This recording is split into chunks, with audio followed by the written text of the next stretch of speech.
Yes. The Leaf Spring Army sends its regards.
Hello, everyone. I'm the Enforcer, and I'm accompanied by Enforcer Matt. And good evening, folks. It's Enforcer Matt, and welcome back today at 1514 of the War News stream. And today has been an absolute geopolitics roller coaster, and we have all the news tonight. We have seen that Iran has hijacked the Strait of Hormuz after a major escalation, and it appears to be it was kind of open this morning, and now it's kind of all the way closed. We're also seeing that Russia's deployed forces to NATO's eastern borders. After we just talked about that last night, we're seeing it today. And also, Ukraine is warning that Belarus might be preparing to join the war on Russia's side against Ukraine. So massive news today, and it's good to see you all once again. And of course, we're giving the past 24 hours of the news from around the world, as we have been able to hear significant developments within the Middle East, Eastern Europe, and the United States of America over the course of the day. In particular, we have been able to see that the Strait of Hormuz has been completely shut down once again today, in a significant deception by the Islamic Republic of Iran, after the United States of America announced this morning that not only was the Strait of Hormuz completely reopened, but the Islamic Republic of Iran had also allowed the United States of America to go into Iran and to retrieve any of the nuclear fissile material that they currently have at a high enrichment grade. Both of those statements ended up being untrue, according to the Islamic Republic of Iran. They have stated that they will not be allowing the United States to get inside of their country and to retrieve the fissile materials inside of the nation that have caused significant concern for national security in the United States. But they've also stated that not a single ship will be passing through the Strait of Hormuz, and we have seen that on ship trackers today, at a singular moment in time, the Iranians issued a threat to every ship that was attempting to bull rush the Strait of Hormuz that they would be fired upon and destroyed. And we believe that there were also additional threats given beyond that as well, which saw every single one of the vessels that were traveling to the strait in the dozens turn around and head back into the Persian Gulf after it became clear that they are still trapped. The Iranians have also stated they will not be allowing any warships through to, and that they will be enforcing a blockade indefinitely on the strait given the current conditions. The United States of America's blockade near to the exit of the Gulf of Oman is also still in complete effect as well, and it does appear that at this moment that situation will not be changing anytime soon. We have also seen that the United States of America has stated that the Israelis are forbidden from bombing Lebanon under any circumstances for an indefinite period of time into the future, according to the statements by the President of the United States. This took Netanyahu by shock, according to some that were privy to the matter inside of Israel, and we've also been able to see that the Israelis have stated that while that statement was made today by the United States, the war against Hezbollah is not over yet, and they will most likely continue to conduct military actions at some point in the future to achieve their aims of completely destroying Hezbollah inside of Lebanon. Further than that, the Russian Federation has announced in the Leningrad military district the formation of mobile fire groups, or MFGs for short. This was specifically declared within the area of the Leningrad military oblast, or more so the Leningrad oblast within the Leningrad military district, which is directly along the borders of Finland and Estonia, as it was stated by the Russian commander who gave that order and gave the announcement today on the press that it does appear that the Russian Federation views the area to be an ongoing war zone. Further than that, we've also heard that the Belarusians have mobilized reservist officers today and have begun the constructions of road networks and artillery positions near to the area of the Ukrainian border, leading to suspicions by the armed forces of Ukraine and many analysts within the Western world that the Republic of Belarus may be preparing to join the war in support of the Russian Federation and open a permanent front within the northern flank of the Ukrainian border regions. Zelensky has threatened to Maduro Lukashenko today and stated that they would actually kidnap Lukashenko and add him to the prisoner exchange fund if such an action was attempted by the Republic of Belarus against the state of Ukraine. The Russian Federation's government has also been heard to apparently be preparing to try and conduct a test of NATO Article 5, and we've also been able to hear some other rather interesting and quite significant developments within the Russian Federation. Additionally, the drone attacks by Ukraine are still continuing, especially within the areas of the Russian Don and Caucasus Mountain regions, and also that of Crimea, with significant attacks being seen landing within the area, and also fire still raging within Tuam's port over the course of this day.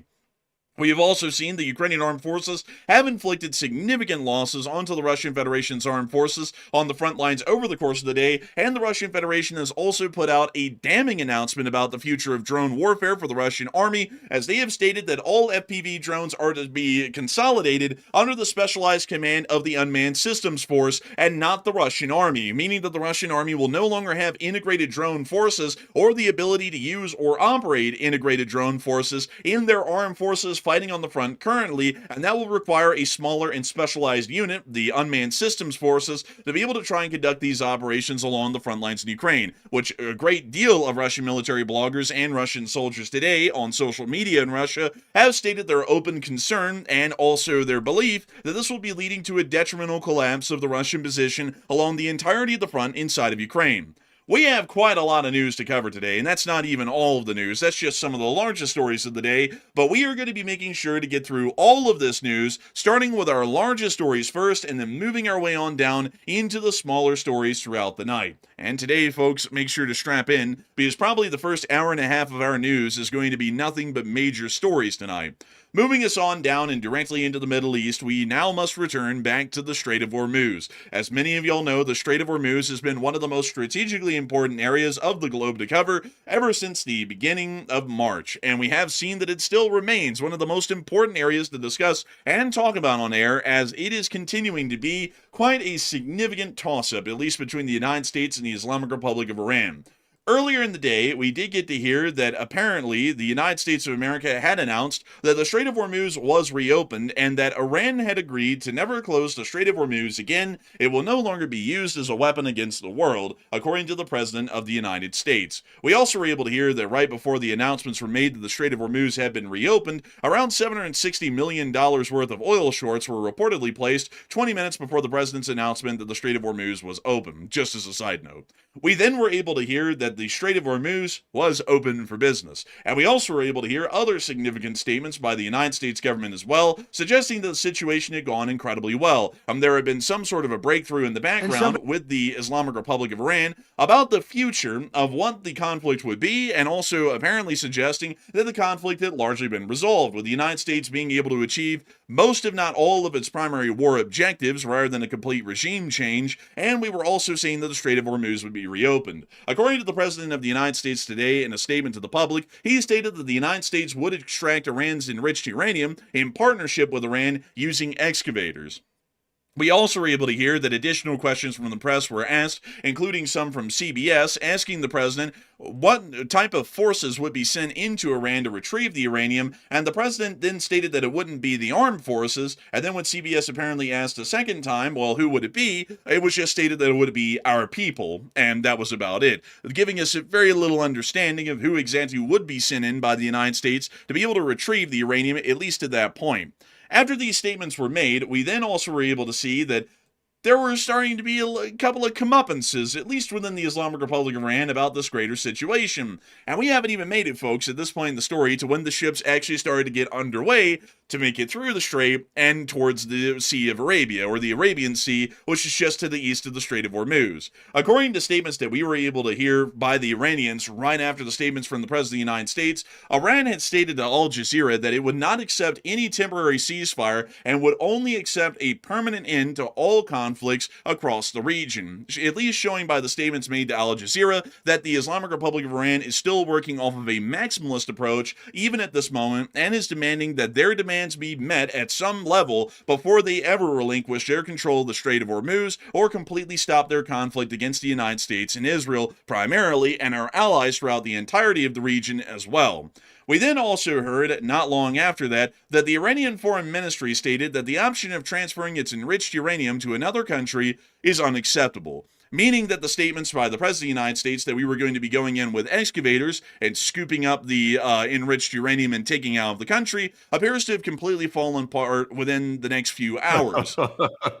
Also, by the way, just a simplistic note of contention here. When they say they're going to go in with the excavators to go get the uranium out, I mean, Iran didn't bury the uranium like a dog burying a bone in the backyard. Like, they didn't bury it like that. I would presume it's in some underground bunker somewhere, so you don't have to actually go start digging in the dirt to go get it. So I'm not really sure what the excavator talk is really all about, because I mean, are you seeing that too? Yeah, I did see that. I was thinking, honestly, though, like, outside of that, I was like, how safe would that be to handle enriched uranium and dust with an excavator? I mean, wouldn't a lot of people be inhaling uranium dust if that's the way we're extracting the uranium out of their country? I was kind of more so on the side of worker safety on that regard. I was like, that doesn't sound necessarily a safe way to handle that, but point given, we were apparently at some point, according to the president, going to be going in and retrieving the uranium, either with excavators or with our bare hands, or with a large net. It's not necessarily important as to how we were going to be retrieving the uranium. It was just that the statement was made is that we were going in to get it somehow. But apparently, we do understand that the Iranian Foreign Ministry, just to reiterate this once again, said that the option of transferring its enriched uranium to another country is unacceptable. And to give you all a little bit of a better idea of exactly what they said, they stated in almost exact wordage that they view enriched uranium as imperative to the Islamic Republic as the soil of Iran, and much like the soil of Iran can never be removed from their country, they cannot allow the enriched uranium to be removed either. That was more so the specific wordage that the Iranian Foreign Ministry used today to state that they would not be allowing the United States in to be able to retrieve the uranium, which already started to show us that there were significant cracks in the statements that had been made by the president earlier in the morning. We also were then able to hear, not long after, that MB Galibaf, who has been a significant spokesperson of the Iranian parliament on social media, and has also been quite significant in pointing out the Iranian foreign policy position and diplomatic position in the world so far, which has largely stood up to scrutiny throughout the past month and a half, stated the following. on Twitter today. The President of the United States made 7 claims in 1 hour, all 7 of which were false, meaning that the Iranians now, as an official stance, were not accepting anything that the President stated as fact, and was not going to be following through with it. 2, they did not win the war with these lies, and they will certainly not get anywhere in negotiations either. And then 3, with the continuation of the blockade, the Strait of Hormuz will not remain open. This was the first statement that we got in the day. This one was made about 4 hours ago, that stated that the Strait of Hormuz would certainly remain closed and blockaded by the Iranians well into the indefinite future.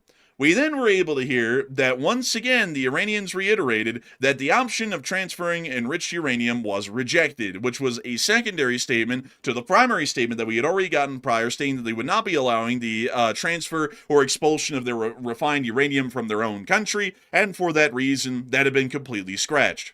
Now, it's more I don't important. know why would Iran lie about this? Like, I get the fact that we know Iran lies about pretty much everything. Like, we get that, but I mean, what would be even the motive for them to lie about this situation? Because if let's take, for example, let's say it's true that the U.S. and Iran came to an agreement and they said they were going to hand over their enriched uranium to the United States. Why would Iran then back out and say they didn't agree to that if they agreed to it? It doesn't serve them any benefit to say that they lied all of a sudden. It doesn't serve any real reason. So I don't understand why they would go about this in the first place, just to simply back out of it like a few hours later and say they never said that. I mean, do you see any possible benefit? It could just be to give the idea that they are definitely in control of the situation, which could be the message given here, is that basically the United States is at the whim of Iran at this point, which is once again, folks, why we shouldn't negotiate with a terrorist state, because they're going to do something like this.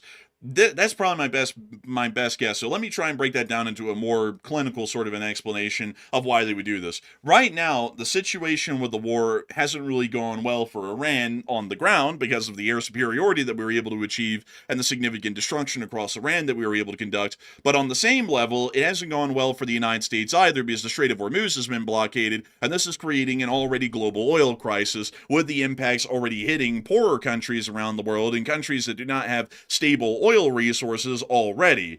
Because of this, the Iranians are trying to show, at least for negotiation's sake and on the global stage, that they're actually the ones that may be in control of the situation more so than the United States through their blockade of the Hormuz. So they may have actually agreed with the United States this morning, stating, yeah, we're going to let y'all come get the uranium and we're going to go open up the strait. It's going to be a miracle, knowing that they weren't going to do that at all. So that way the United States would announce that such a thing had been agreed upon and was going to be conducted, and then the Iranians right afterwards would be able to go, oh, well, actually, you know what? America's our bitch. We're closing the strait again. See what you can do about it. So that way they could basically show who's in charge of the situation right now, which this attempt would make it look like they're in charge of the situation, because we're still largely at their whim inside of the Strait of Hormuz as to whether or not they're going to open it. And so far, we haven't shown that we're willing to challenge their control of the Hormuz and break the blockade to where we control it, whether they wanted to or not.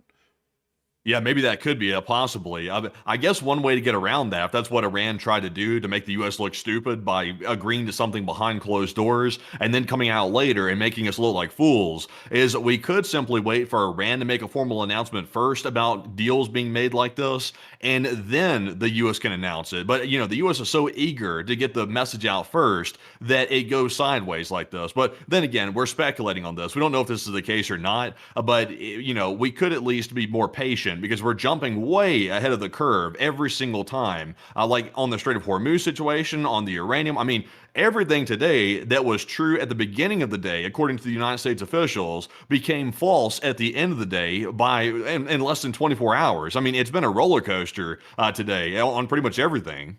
And there's also a couple of ways that we can look at this, folks, because I see a lot of people bringing up different points in the chat, and there's some fairly fair points here. So let's put out the two of them that exist and what the conclusion to it should be. Either the U.S. government has openly deceived the public today because there was no agreement to conduct either of these actions, and the Iranians just called the bluff and nothing had really changed over the whole day, and the strait had never been reopened, and the Iranians never agreed for us to go get their enriched uranium. If that was the case, that means that in the background right now, the Iranians aren't agreeing to squat with us right now, and they're still not agreeing to squat with us, meaning that they still view themselves to be in a fairly significant position in the conflict if it continues, to be able to eventually win out against us and to be able to achieve largely what they want, or to maintain their sovereignty and also the continuation of their nuclear, missile, and terrorist funding within the region. If that is the case, then that means that the United States needs to stop trying to pretend like we can talk to these people, because they're a terrorist state that can't be trusted, and they're going to continue to try and leverage their abilities to cause maximum damage to us, meaning that we should continue the war and we should start to break the blockade in the Hormuz. On the other hand, if the United States government was actually truthful today, which, I'm going to leave it up to y'all whether these were factual statements or not that were made by the U.S. government today, because we really didn't get a lot of information to let us know whether the Iranians ever agreed to anything or not, and that's kind of up in the air right now. But let's go with the idea, for the sake of the argument, that the U.S. government was actually stating truthful statements today, and that the Iranians had made an agreement that they were, one, going to allow the United States to access enriched uranium, and two, we were also going to be seeing that the Strait of Hormuz would be reopened. If the Iranians just backed out of that, that shows that their word is not to be trusted. They are a terrorist state, meaning that their word would never be trusted, and for that reason, we should continue military actions against the Islamic Republic of Iran to forcibly and militarily reopen the Strait of Hormuz. Both results, whether the U.S. government was telling the truth or not, largely brings us all back to, apparently the Iranians are either too stubborn to open the Strait of Hormuz, or they just lied to us and they did this to make the United States lose face. Either way, we should be going back to war with the Islamic Republic of Iran, and we should be forcibly reopening the Strait of Hormuz, because they are never going to open it on their own, no matter how much we would like for that to happen. It will take force of arms to make that a reality. But a lot of people are currently talking at this moment right now about whether or not the Strait of Hormuz was really open. And this poll is kind of being met at the head here before we actually get into all the facts and information that we had today from the Strait, which generally paints the story quite clearly. But before we get into the story as it was told over the day, Matthew, what are people thinking about that right now, and what are you thinking about it as well? Okay, so what is the audience's take and perspective on the roller coaster that we've seen today, specifically about the Hormuz Strait? That's the main question right now, because Iran claimed this morning, there was a statement that came out from a top Iranian official claiming that the Hormuz Strait was reopened, and they said that out of their own mouths today, out of Iran, but they put several conditions on it. They said that they have to go through the Iran-coordinated route, which means, basically in simple terms, you must go through the Iran toll booth if you want to go through the Strait of Hormuz. So, that's debatable whether or not it's actually considered opening the strait or not. In my opinion, it's not, but it's up for debate. So, was it really open? 61% said no, it was never actually open, and the Iranians simply said that for, I guess, kicks and giggles. 21% said yes, it was open very shortly before the Iranians closed it, and 10% said I'm 50-50 on this one. So it was never actually open. Like I said, my opinion is I'm with the 61%. The Hormuz Strait never reopened. The Iranians simply said it was reopened and nothing changed as of this morning. And then the U.S. came out and was gloating like it was like a victory day or something, acting like something had really changed when nothing had changed. Literally, nothing had changed, and it still hasn't. I mean, right now we're seeing the straits closed. I mean, Iran actually closed it as of just a couple hours ago. So today has been a nothing burger. Like they made it out to be something major, and it really wasn't whatsoever. But Enforcer, what say you? I would say that generally, I would be with the 61% as well. The Strait was never actually reopened today. The Islamic Republic of Iran has actually taken the premise throughout the entirety of the blockade, by the way, that the Strait of Hormuz is open, if people haven't been paying attention. They say that it's open to everyone but those of the Zionist and American regimes, which means that their statement today that was made by our boss Arachi, which started the whole craze within the U.S. government to say, it's open, it's a miracle, was basically the same statements they've been making for a month and a half at this point, which is the Strait is open to everyone but people who are aligned to the United States and the wicked, wayward ways of the West, basically, is what they've been saying. So nothing had actually changed this morning when that announcement was made. The Iranians are still demanding, as of right now, that one, a ship has to request permission by the IRGC to pass through the Strait, and they have to meet the criteria of the ships that the IRGC would allow through the Strait, which is the exact same requirements they had yesterday when the blockade was, quote-unquote, still in full force. And also on top of that, they still have to pay the toll, which was also the same requirement that they had when the blockade was quote-unquote in full force. If the blockade had been lifted in any way, both of those requirements, which had been existent throughout the entirety of the Iranian blockade, would have ceased to exist today. Yet they're still there, they're still in effect, and it doesn't appear that anything has changed at all in the Iranian position over the strait, even when they technically claimed for a short time that the strait was completely open. So for that reason, I would have to be with the 61% as well. The strait had never been reopened, and as far as the statements made by the U.S. government today, the Iranians may have, I guess, goaded the United States or basically pulled a prank on us by saying that it was reopened or it was open. But the fact is that according to them, it's always been open. Or they may have stated that it was open to just pull the diplomatic leverage move that I was talking about earlier to make it look like the United States is truly at the whim of Iran right now, and to make the United States lose some face on the global stage, to make it look like Iran's really running the show in this conflict at this point, not the United States. Outside of that, you saw the statements that came out from some of the Iranian officials today. Like they were insulting the hell out of the United States for these people to want peace. And the Iranians are saying they're trying to go into peace talks, and the U.S. is giving them a hard time. I mean, they were calling us cowardly dogs today. They were saying the evil American regime. They were calling us every name under the sun today in their posts they were putting out. So I mean, they're very hostile. Like they don't seem like they really want to come to an agreement, and that's common sense. I mean, we're seeing that even today with this whole roller coaster with the Strait of Hormuz.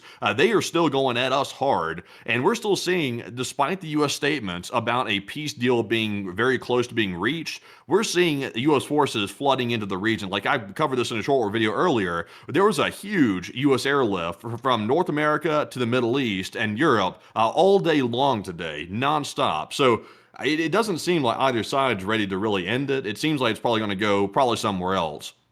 I would have to agree. And also, I've seen a lot of people for the entirety of the time that this war has been going on saying that the United States cannot conduct a military action against the Iranians to open the Hormuz and to break the blockade. In some wars, that would be the answer. But in this war, we have no other choice but to directly meet the Iranians at the head and break down their defenses around the Hormuz. There's just no other way to go around it. We can keep running in this circle that the U.S. government has been running in right now during the whole war about doing everything but directly dealing with Hormuz until we run out of oil and we see an economic recession or a depression take hold in this country, in the Western world, or we can beat the Iranians at their own game, break their blockade of the Hormuz, and then see that the freedom of navigation is once again strong within this region. That is our options right now. There is just no way to go about that any other feasible way. I mean, we can all pretend, folks, that 5D chess is eventually going to bring an answer to this whole thing, but to be entirely honest with y'all, we've been watching 5D chess for a month and a half now, and we're at the same point here that we were 5 weeks ago. Which is we're still in the middle of a blockade. So if we're seeing that all of our other attempts to pressure the Iranians to break the blockade, to negotiate with them to break the blockade, none of those are working, then that means that the only option we have left is direct armed action to reopen the Strait of Hormuz, which could highly likely reopen it. We've already known for decades that the Iranians would take this action if we went to war with them. And now it's time for us to execute on all of the war plans that we have been drawing up for literal decades to reopen the Strait of Hormuz and to see that we were able to see the flow of traffic resume within this critical area.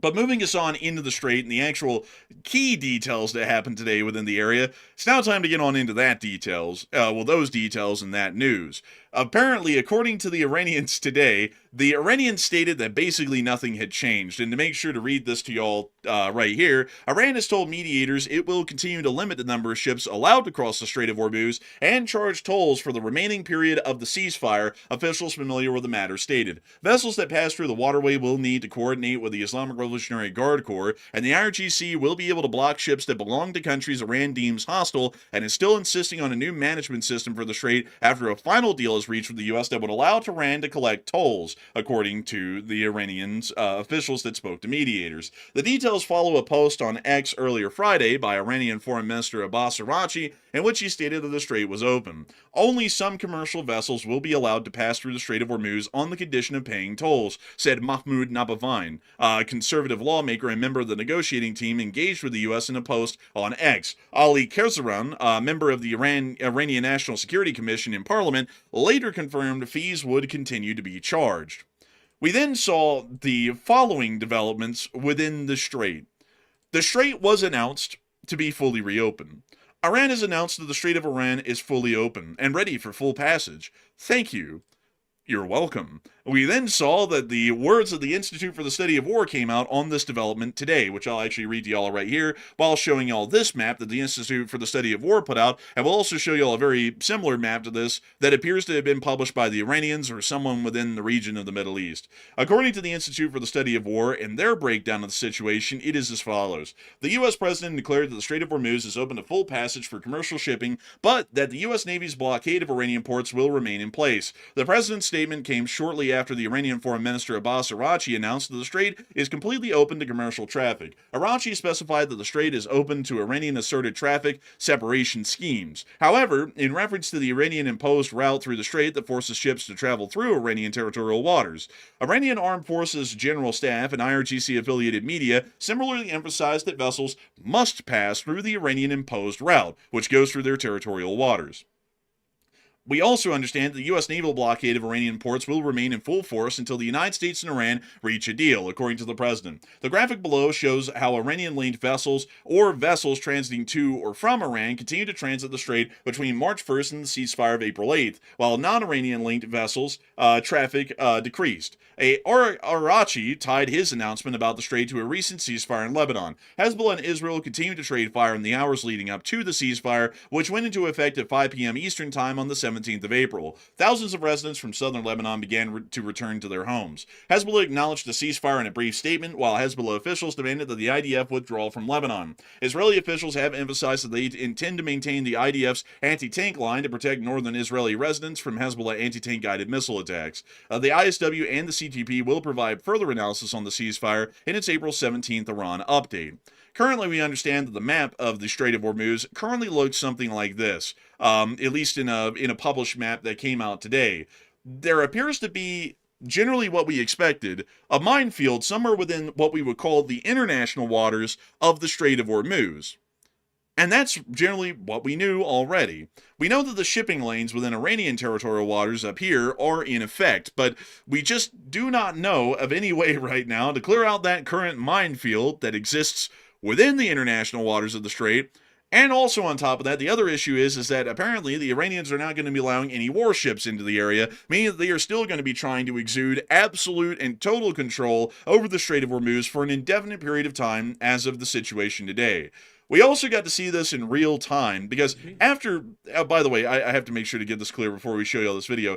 After the United States publicly announced, along with the Iranian Foreign Minister Abbas Araghchi, the Strait of Hormuz had been reopened, it was like a literal physical bull run happened on the Strait of Hormuz at that very time. Everybody weighed anchor immediately and set the engines to full to try and get out of the Strait of Hormuz as quickly as possible. And in this clip, you're going to watch all of them going at speeds up to 10 knots, which is incredibly fast for most modern merchant ships, trying to make it to the Hormuz, and in the midst of the video, you'll actually hear the IRGC's radio broadcast that they made, threatening all of these ships with being fired upon because the strait is actually still closed, and then you'll watch all of them, once they make it about halfway up, do a literal U-turn, all of them at the same time, and start heading back into the Persian Gulf after the Iranians made sure to announce that the Strait of Hormuz was definitely still closed for basically everybody still. So here is that clip. Bhagyalakshmi, go ahead, sir. I read you loud and clear. You can see all the ships going up, absolutely busting out of the strait, and any second, and there they go. They all did the U-turn, and they're all going back into the Persian Gulf. Oh man, that's crazy. It was literally a bull run. Like, they were going for it, all of them. They were flooding the strait right there. Also notice that they aren't going through the area that's alleged to be the area of the minefield. None of those ships were going through that area. All of them appear to be going for the toll booth that's around Larak and Qashem Islands near the coast of Iran, which is in Iran's territorial waters. So it appears to be that everybody is very, very worried to go through that middle patch, the international water section, because of that reason. And I mean, for good reason. You don't want to hit a mine. So I mean, what a crazy sight. That was insane, man. Literally watching all of these ships. Let me go back to the point where they all did the U-turn. Right here, watch this, folks. Literally all of them did a 180 at the exact same time right here. And there they all go. Now they're all going south, right after they were all trying to get out of the strait. And all of them were going, mind you all, through the southern Iranian corridor south of Larak Island, from what it appeared, to avoid the minefield. So from what we could tell from that, or what we could infer, is that the companies that are in charge of these vessels have mostly been in contact with their captains and told them before they set out today to try and go through the strait that they were not to go through the minefield under any circumstances because they would be scared of losing the ship. And I know that a lot of people are going to be like, oh, well, it's only like 12 mines. That's not a whole lot, you know, and the mines might not even exist. It's the threat of the mines that exist. Like if someone told you folks, like if you just woke up in the middle of nowhere one day and someone took a blindfold off of you and you're in the middle of a cornfield and in front of you just stood a door and a door frame and they said, you can open that door, and this is the only way that we're allowing you to get out of this cornfield is that if you open up that door and walk through it. But there is a 50-50 chance that there's a guy on the other side of that door with a gun, and once you open up that door, he's going to gun you down if he is there. And if he's not there, you get to go through fine, and you're completely okay. All of y'all, every single one of y'all, because nobody wants to run the chance they're going to die, is going to decide not to open up that door, and they're going to sit there until they are very sure that that guy is not there on the other side of the door. So that's what all these people are doing. Nobody wants to sit there and go, yeah, for my shitty job where I get paid $30,000 a year to live in abject conditions on this cargo ship, and then the company way back over on the other side of the world is going, for the cost of several $billion with the loss of my tanker, I want to risk running it through the strait and the minefield. And all the crew members on board that ship are also not going to go, yeah, for my crummy job with little pay, where I don't get to see my family for a year at a time, I'm also going to run through a minefield and risk certain death to be able to try and get this ship through so that way I can make my salary. Well, what prevents these ships from all deciding to coordinate with each other and simply bull rush the toll booth? Like, why can't these ships all coordinate with each other and, like, let's say like 15 or 20 ships just simply bull rush the Iranian-controlled passageway? I mean, Iran can't take them all out. I mean, I would presume Iran probably couldn't handle that, would be my guess. I'm not sure how many ships would take a beating before the other ones get through, but that could be possibly maybe an answer. What do you think about that? And probably wouldn't work too well because we probably would assume that the Iranians certainly do have a decent amount of anti-ship missiles alone available, and also probably a decent amount of autonomous sea-based drones and air-based drones to be able to hit these ships. And considering that there was only about 20 of them, even 50 of them, all of them would have a chance to get hit. Because whenever there's any sort of a naval warfare scenario, generally destroyers in the U.S. Navy expect that there's going to be at least 8 to 12 anti-ship missiles coming at them, a singular ship that is armed to be able to go up against them at a time. And these tankers have absolutely no defenses at all, meaning that the Iranians can literally just lob one drone and one missile at each of them. They have no way to shoot it down, and that's a guaranteed hit on each of them, meaning that there is going to be millions of dollars in damage to that ship at a minimum. The crew might have to abandon the vessel, meaning that that's now a complete loss for the company that they run the ship for. It wouldn't go over too well. And so that's why all of them keep on playing it a lot, like some people keep on saying in the public, extremely cautiously, because if they don't play it extremely cautiously, they might lose out on their ship, they might lose out on their crew, the crew might lose out on their lives, the company might end up losing out on a bottom line in the long term, because now they've lost an entire ship that had about another 15 to 20 years of service life on it in the company. It wouldn't go well. Yeah, also, by the way, like, you remember, that's what the U.S. said, actually. Like, I was bringing that up because of what the U.S. had previously said before. They were saying, basically, to these ship captains, they're saying, no balls. You don't have any balls. You won't just, like, power through the strait. You won't just go through a minefield. You won't be a hero, basically, and just plow through the whole thing and take your chances. You're all a bunch of cowardly ship captains. That's basically what they said before. So, me personally, I mean, I wouldn't, if I was a ship captain, I wouldn't be trying to plow through the strait or even through the toll booth either, because I wouldn't want to take the chance that they're going to try to missile my vessel when I try to plow through there. Even if there is a large bull run of ships going through, there's always a chance you could get hit. So there's really no way until like Iran's forced to reopen the strait through military force. There's no way to pretty much just overcome it. Man, the U.S. said that. Meanwhile, there's thousands of sailors on board warships bristling with weapons a couple of 100 miles away. And then when you ask them, would you go through the strait? No, it's too dangerous. It's like, how are we supposed to get all these unarmed ships to believe that it's safe enough to go through when we won't even send an armed-to-the-teeth warship, an Arleigh Burke class, through the strait under most normal circumstances? Why would they do it? They don't even have any weapons on these ships. none to speak of. And it's like, that's also why, folks, a lot of these ships aren't going through, because they're sitting there looking and going, is the U.S. Navy confident enough to go through the strait? And the answer has always been no. So these cargo ships are going, well, it's clearly not safe for us to go, because the warships that are meant to be able to shoot down the incoming threats won't come through. Then clearly we are going to get hit like sitting ducks if we try and go through. And it's like, also, by the way, if a ship captain really had the balls to like give that a try and just simply plow through the minefield, like no craps given about it, it's like the ship's not going to get enough momentum going anyway, because they're trying to haul the captain's heavy balls behind them and stuff like that. So it's going to be dragging balls. It's like they're not going to get no speed up. Man, it's like also, man, it's like all of these ships can only go at a maximum speed of about 10 knots. I mean, like, they're incredibly slow. Like, a warship, a normal U.S. warship can get up to about 25 to 30 knots. I mean, hell, an aircraft carrier can get up to 35 knots if it's really trying to, bust some balls for a minute. But these ships can hardly get up to anywhere near that speed. They're literally just kind of like bebopping through. So they're there for an incredibly long amount of time, even if they don't want to be. So that's why we're going to be seeing that until we forcibly reopen the strait, nobody's going through. Like, that's just the answer. I know it pains people to hear it, and I know that someone's also going to bring up the de facto statement of trying to reopen the strait is going to cost lives. And that comes back down to this. At this point, we unfortunately have no other choice. It's not a great thing to say that we have to take on a military action that may cost the lives of service members, but at this point, it's either we see that some casualties are taken to reopen a critically imperative trade route, or we start to see that there are significant economic calamities that affect the United States on the home front, the United States of America and its sphere of influence, our alliances, our trade relationships, and there could be a great many more people to suffer here inside of this country than there would be if we took military action to reopen the strait. At this point, folks, it's trying to mitigate the damage. People are going to suffer and people are going to die no matter what we do at this point, whether we do nothing or whether we do something. But at this point, we're trying to make the decision of how many people are going to die and suffer, and we want that number to be as little as it can be on our side,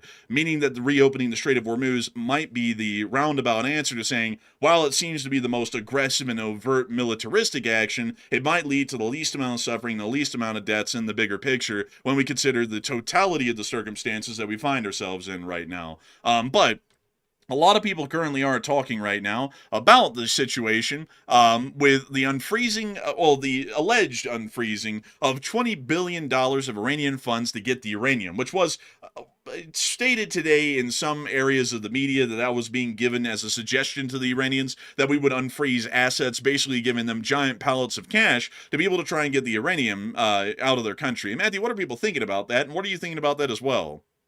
Okay, so to make this clear, the U.S. has not agreed to unfreeze Iranian funds to get the uranium. That was a claim that they were discussing it. That was a mainstream media claim about that. So we don't know if it's true or not. It could be completely made up, or it could be possibly something that is being kept under wraps. We're not really sure. But just to go over this, the reports are claiming that the U.S. is discussing unfreezing $20 billion of Iranian funds to get back the highly enriched uranium that Iran currently possesses. So what are your thoughts? If that is true, what do you think about it? 52% said that's a bad idea, that would be absurd, while 23% said it sounds like a bogus report, and 17% said a good idea, it prevents a ground war for only a small flat fee of $20 billion.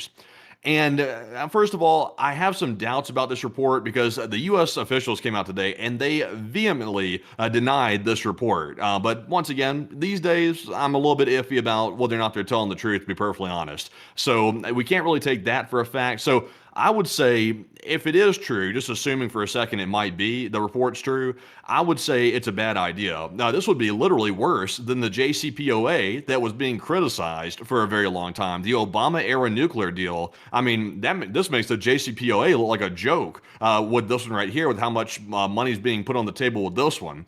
So, I mean, I would say personally, if it is true, and it's a big if, it would be a terrible idea, absolute absurdity. But Enforcer, what say you? I would have to say it would be absolutely absurd.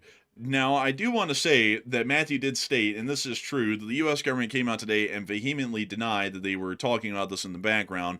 But also, it was just yesterday that the U.S. government swore that they were not going to be extending the sanctions relief on Russia and Iranian oil, and it was just today that they extended that again although they promised yesterday that they weren't going to be doing that. So, you know, that I got to say, folks, that unfortunately, for credibility's sake, while we usually always took historically on this channel any government statement from the United States at face value, these days, across the board, U.S. government statements are so unreliable, we kind of have to take them with a grain of salt, and we have to do a decent amount of extrapolation to be able to see whether they're accurate or not, because just on the factual side of things, a lot of them end up becoming completely untrue, like that statement that I was just mentioning a second ago. But outside of that, however, I would have to say that I think that would be absolutely absurd, whether that's being considered or whether it's not being considered. I would hope that it's not being considered because it's absolutely ludicrous.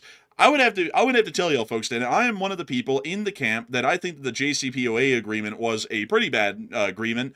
It was very hard to enforce, if not impossible to enforce, when you actually look at the stipulations and the terms within the agreement, because it largely relied on the Iranian good faith to make sure that they were not going to be producing any weapons-grade nuclear materials. And on top of that, we also sent over a significant amount of money, almost ransom, to be able to see that some U.S. citizens were released from the Islamic Republic of Iran as a part of the larger framework of the JCPOA, which, you know, is the pallets of cash reference that I bring up from time to time here on the channel. Relinquishing about $20 billion in frozen assets to the Islamic Republic of Iran is quite literally giving them pallets of cash to the magnitude that it makes the JCPOA amount look like peanuts in pennies compared to what we would be giving them right now, which is an absolutely horrendous idea. Because from what we understand, the United States would be doing that to basically put the Iranians into JCPOA 2.0, which will once again rely on their good faith and credit, which they have none because they're a terrorist state, to hope that they don't produce a nuclear weapon at some point in the future. And that is a quite horrendous idea, to be entirely honest with y'all.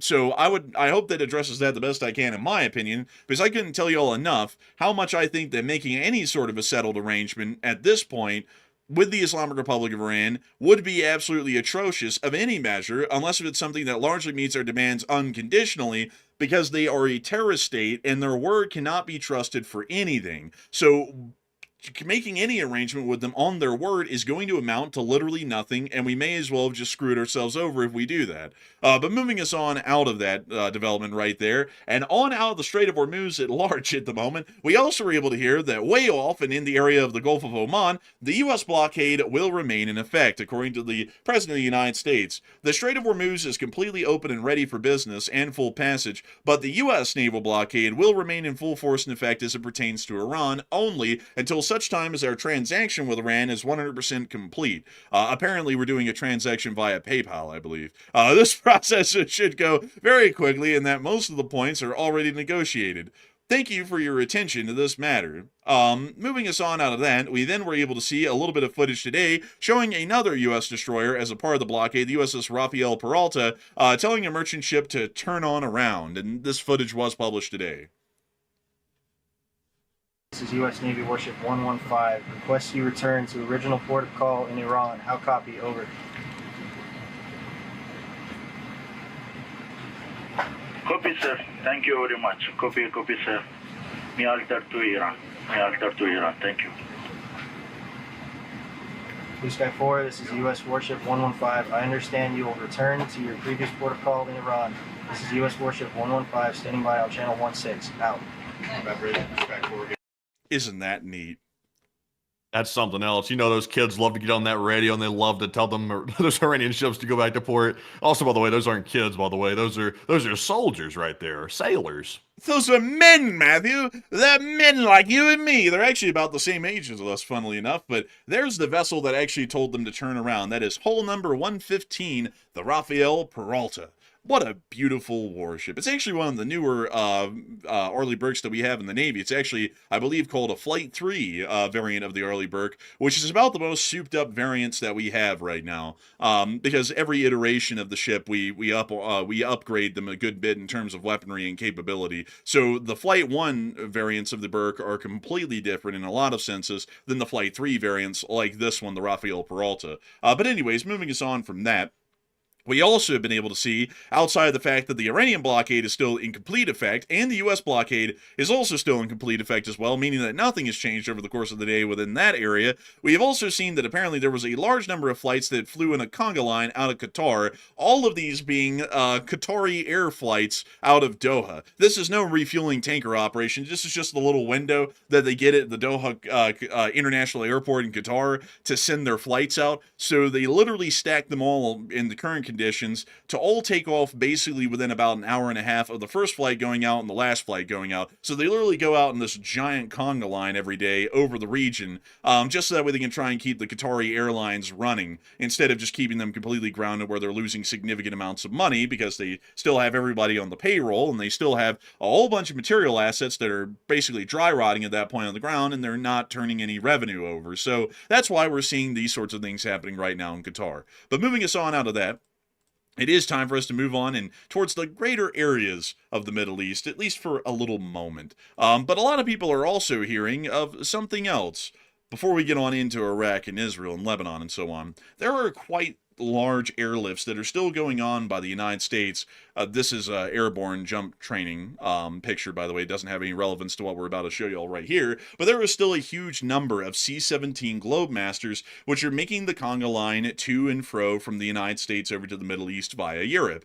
As a matter of fact, if we go and look at Flight Radar 24 right now, you can actually still see some of that conga line right here making its way in and out of the Middle East. It appears that the United States' sustainment and replenishment operations are still ongoing at the moment, and well on into the region. And a lot of people are starting to wonder, is the United States going to start conducting larger attacks against the Islamic Republic of Iran, considering that every other attempt so far to try and reopen the Strait of Hormuz has failed, and we may be left with no option but to try and forcibly and physically reopen the strait? And Matthew, what are people thinking about that right now, and what are you thinking about that as well? Okay, so if you listen to all the official statements, it sounds like a kumbaya hour. It sounds like there's a brand new peaceful relations between the Iranians and the United States. But it does not really appear to be that way because, like you just saw in that image, there's another, and this is one of several massive U.S. Air Force airlifts that once again started up today, and it was one of the largest ones we've seen in recent weeks. It was that large. So what is happening and what is going to be coming very soon? Because while the U.S. is saying that a peace deal is like one step away from being completed, we're pretty much locking and loading right now in the Middle East. So it doesn't really line up. 57% said the U.S. is stalling for larger attacks, while 31% said the U.S. is simply making a strong contingency plan and getting ready to go, and 5% said the U.S. is simply doing routine operations. And I don't think it's routine. I don't think it's routine whatsoever. I think the U.S. is stalling for larger attacks. Who knows what the hell they're moving in? They're moving in like tons of equipment. Like these are massive cargo flights that are happening nonstop. So I think they're getting ready to go. Like, that's what I think. I think the U.S. is selling us bogus about the peace talks. But Enforcer, what say you? I would say that I think that we're going to be seeing some larger attacks happening soon. There's really no other way. I mean, there isn't another way. We've seen them try every other way. And if they keep trying every other way, well, they can, run the country and the entirety of our alliance into the ground, trying every other way to reopen the Strait of Hormuz than just conducting direct attacks against it. But our really only option that we have at this point is just forcibly reopening it through further military actions. There's no other answer to this right now. If there was another answer to it, they would have gotten it by now. We've been in a ceasefire for almost 2 weeks at this point, and we haven't seen squat change over that period of time. The Iranians are still playing us for clowns here in this country. They still have the Strait of Hormuz closed. That means that we have to go back to war with them, whether people like that or not. That's just the reality of the situation we got ourselves in. And a lesson to the knowing, folks, or a word for the knowing. This is why you don't start wars with the idea that you're only going to half-ass it. You always got to start wars with the idea you're going to have to go to the absolute links and ends of the earth to achieve the goals. Like you don't get to, in the real world, folks, start a war and then go, nah, this didn't really go that well. I think I'm just going to pack up and go home. Because you know what happens then? Well, they curb stomp you. like they're doing right now. We can't just pack up and walk away from something once we started. You have to find a way, because once you start a war, it's basically a fight to the death for both countries involved. You have to find a way to be able to win the thing. And right now, our attempts at trying to leverage something against the Iranians to make them open the strait isn't really winning us anything. So we have to go to directly fighting them again and then reopening the strait, which is when we start winning. So there we have it. Yeah. That's what we have to do. Yeah, also, by the way, for everybody asking, the ceasefire was only for 2 weeks. The ceasefire started on April the 16th, if my memory serves me properly, and it was for 10 days. So, well, actually, that's the Israel-Lebanon ceasefire. The ceasefire between the U.S. and the United States is set to expire on April the 22nd, according to what I remember. So it only has days left on it. So once that ends and the ceasefire officially comes to a close, the U.S. has to start attacking again. Like, there's no choice. We have to start attacking. I'm sure that Iran's probably going to start attacking. They're probably going to start lobbing stuff at Israel, probably once again, and they might even try to hammer the Gulf states for another go. So once that happens, I think that's why the U.S. is locking and loading, because they know it's coming, and they're getting ready to launch larger attacks than ever, and potentially even launch a ground invasion of maybe one of the islands near Hormuz. So I think it's coming. I think it certainly is. How that's going to unfold, I hope it unfolds wisely. I would hope, folks, that when we see this start again, we just don't see, oh, look, they bombed Iran for the 900th time again. It's like, they need to start focalizing their operations entirely around the Hormuz. Because something, folks, that's crazy to me that a lot of people don't think about, like when we talk about this war right now, everyone's like, oh, well, there's important stuff in Tehran. Sure. But when we were talking, like, for example, let me think of another war. Oh, yeah, in the Gulf War. When the Gulf War was being fought in 1991, where in the world did U.S. air operations get conducted the most? Was it over A, Baghdad, or was it over B, Kuwait, or was it over C, the Highway of Death? And Matthew, what is the answer? A, B, or C?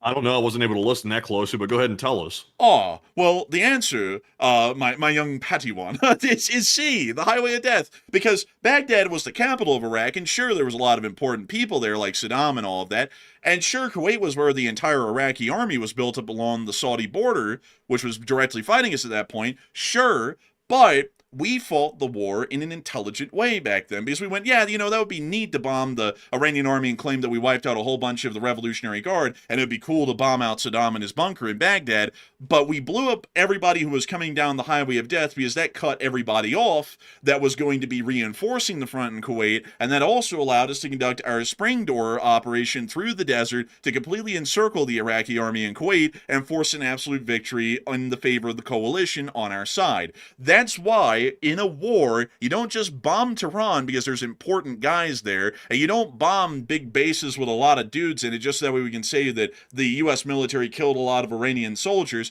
You bomb the things that are the most important, which would be the forces that are blockading the Hormuz right now. It doesn't look important when you look at that on a spreadsheet when the loss reports come out, but it is crucially important to our position in the conflict. But anyways, we actually have breaking news coming out of this moment. So Matthew, what do we got? All right, so we haven't had breaking news, I think, in like 2 days on the stream. So we've got some breaking news tonight. And the breaking news is a Truth Social post. I know people are going to love that. It's a Truth Social post from the president. And here's what it allegedly says. It says, President Xi is very happy that the Strait of Hormuz is open, get this, and or rapidly opening. Notice the caveat. Our meeting in China will be a special one and potentially historic. I look forward to being with President Xi. Much will be accomplished. President Donald Trump. This is the claim. This is the claim right here. Notice, though, that he's not saying that the Strait of Hormuz is open, period. He's saying and or rapidly opening. So notice there's already a little bit of a walking back going on here, because I think they got a little bit too far ahead of themselves earlier this morning. So apparently the meeting with Xi Jinping is still on from the looks of it, and we're seeing already a walking back by U.S. officials about the situation right now in the Strait of Hormuz. But Enforcer, what say you? I'd say, it's open and or rapidly opening. You know, I just feel like I feel like the answer was so much clearer this morning. It was that it was open and it was a miracle, and the ships were flooding forward like a wave. Now it's open and or it's rapidly opening. You would be thinking with how definite the statement was this morning that it was open, it wouldn't be something and or something else. You would think it would just be it's this and it's open. Oh, the fog of war is a thick one. In this instance, it shouldn't be. I mean, it's either open or it isn't. You know, it's like, Oh, like yeah. I don't think it's open. I don't think it's open. you know, this sort of a statement right here, folks, is kind of like a similar statement that a corporation would make when it's entered bankruptcy and it's liquidating most of its stores, where it's like the company isn't losing profits, it's just conducting a corporate restructuring. That's like basically like the same wordage as this. It's like, you know, things have gone not at all the way we said they were going to go, so now we're just going to go and change the story. And tomorrow, folks, what will be funny is that some people will say, Mr. President, you said that yesterday in the morning the Strait of Hormuz was completely open, and in the afternoon you said it was open and or rapidly opening. Which is it? What a stupid reporter! What a dumb idiot! It's clearly closed. Like, it's clearly closed. I never said that. That's probably what will happen tomorrow.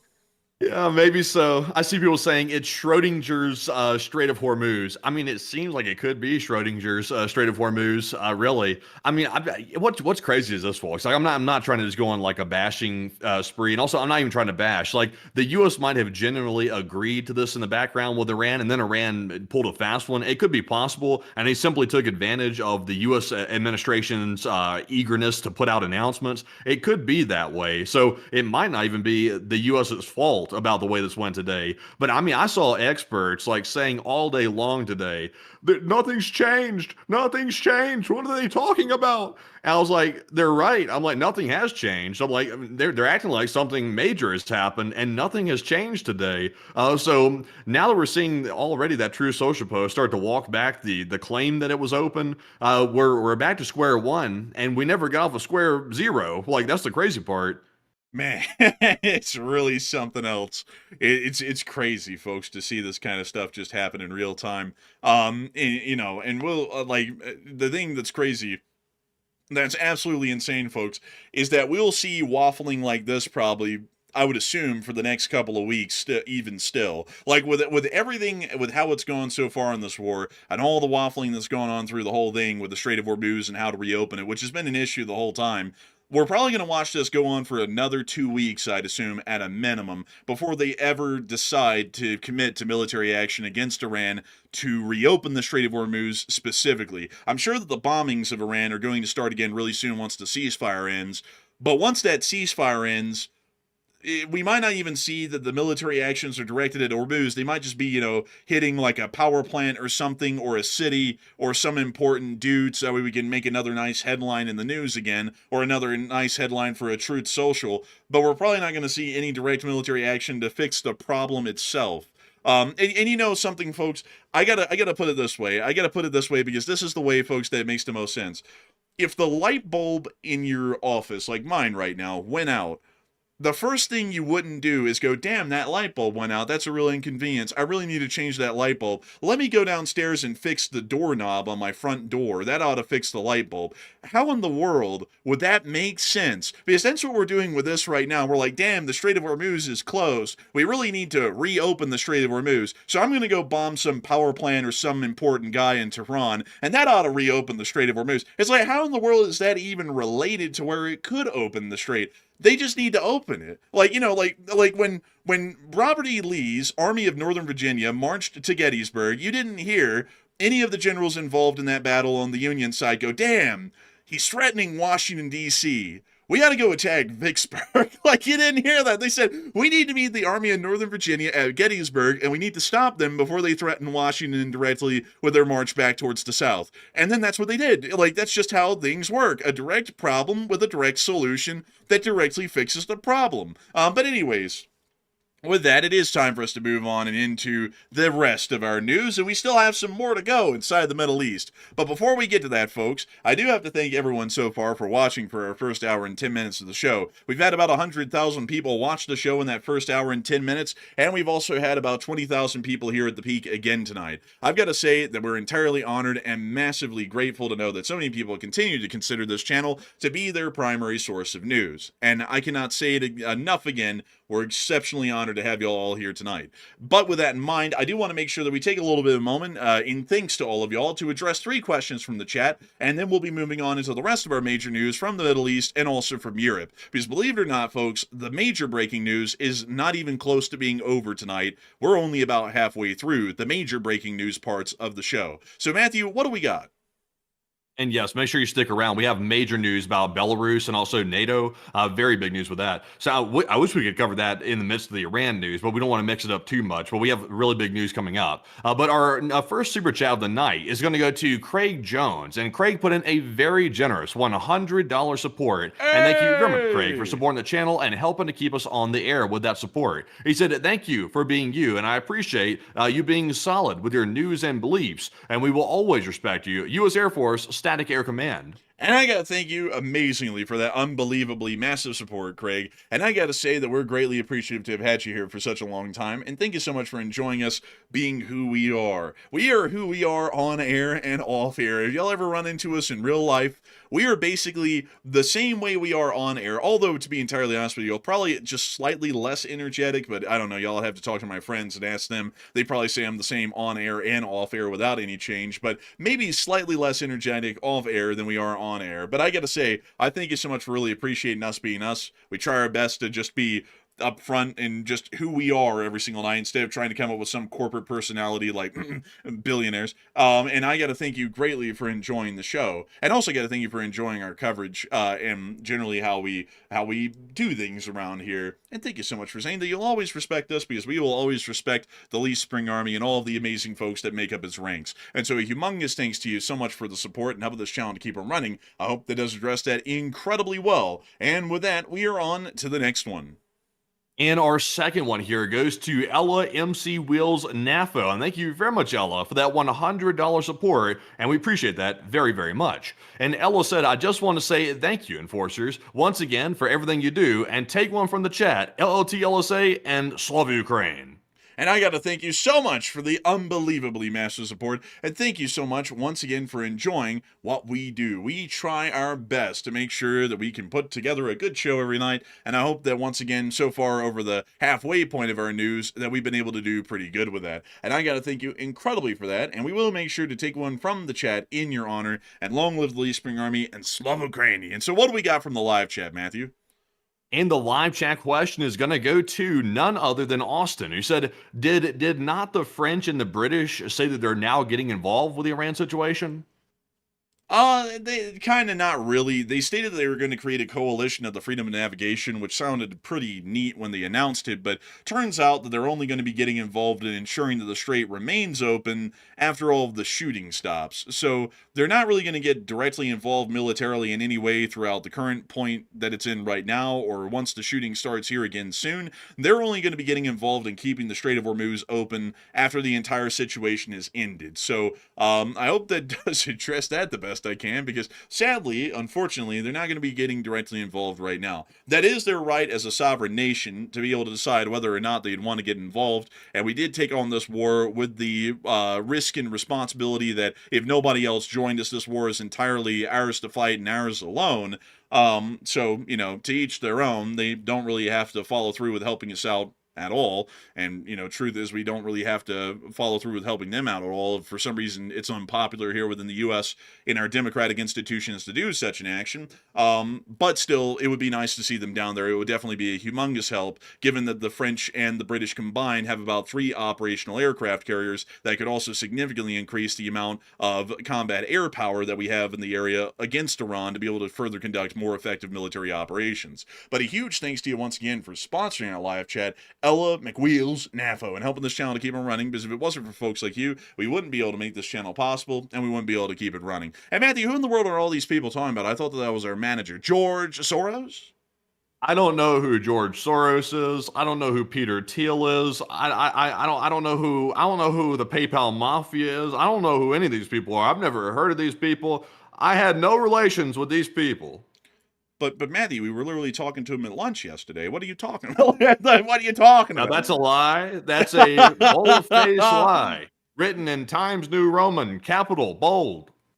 Oh yeah, dude. The fun thing is, folks, the great thing is about crowdfunded news is that we get to say whatever we want here on air. In reality, there's really no one limiting us in the background. So if you hear us say something, it's being said because we believe in it. There's nobody behind the scenes that has a teleprompter or anything. And crazily enough, y'all actually watch the people who support this channel every single night in the live chat because they're the ones throwing in the super chats, and that's basically the only way we actually are funded to be able to run this thing. I would tell y'all folks that if if for example we were taking in millions in the background from some hidden person, why in the world would we be always thanking everyone so much for their supports of the channel that helps it to keep running? Because in reality that wouldn't even be helping it to keep running at that point. It'd be some shadow guy in the background who's basically funding the whole thing. So Smoke and mirrors, my boy. Smoke and mirrors.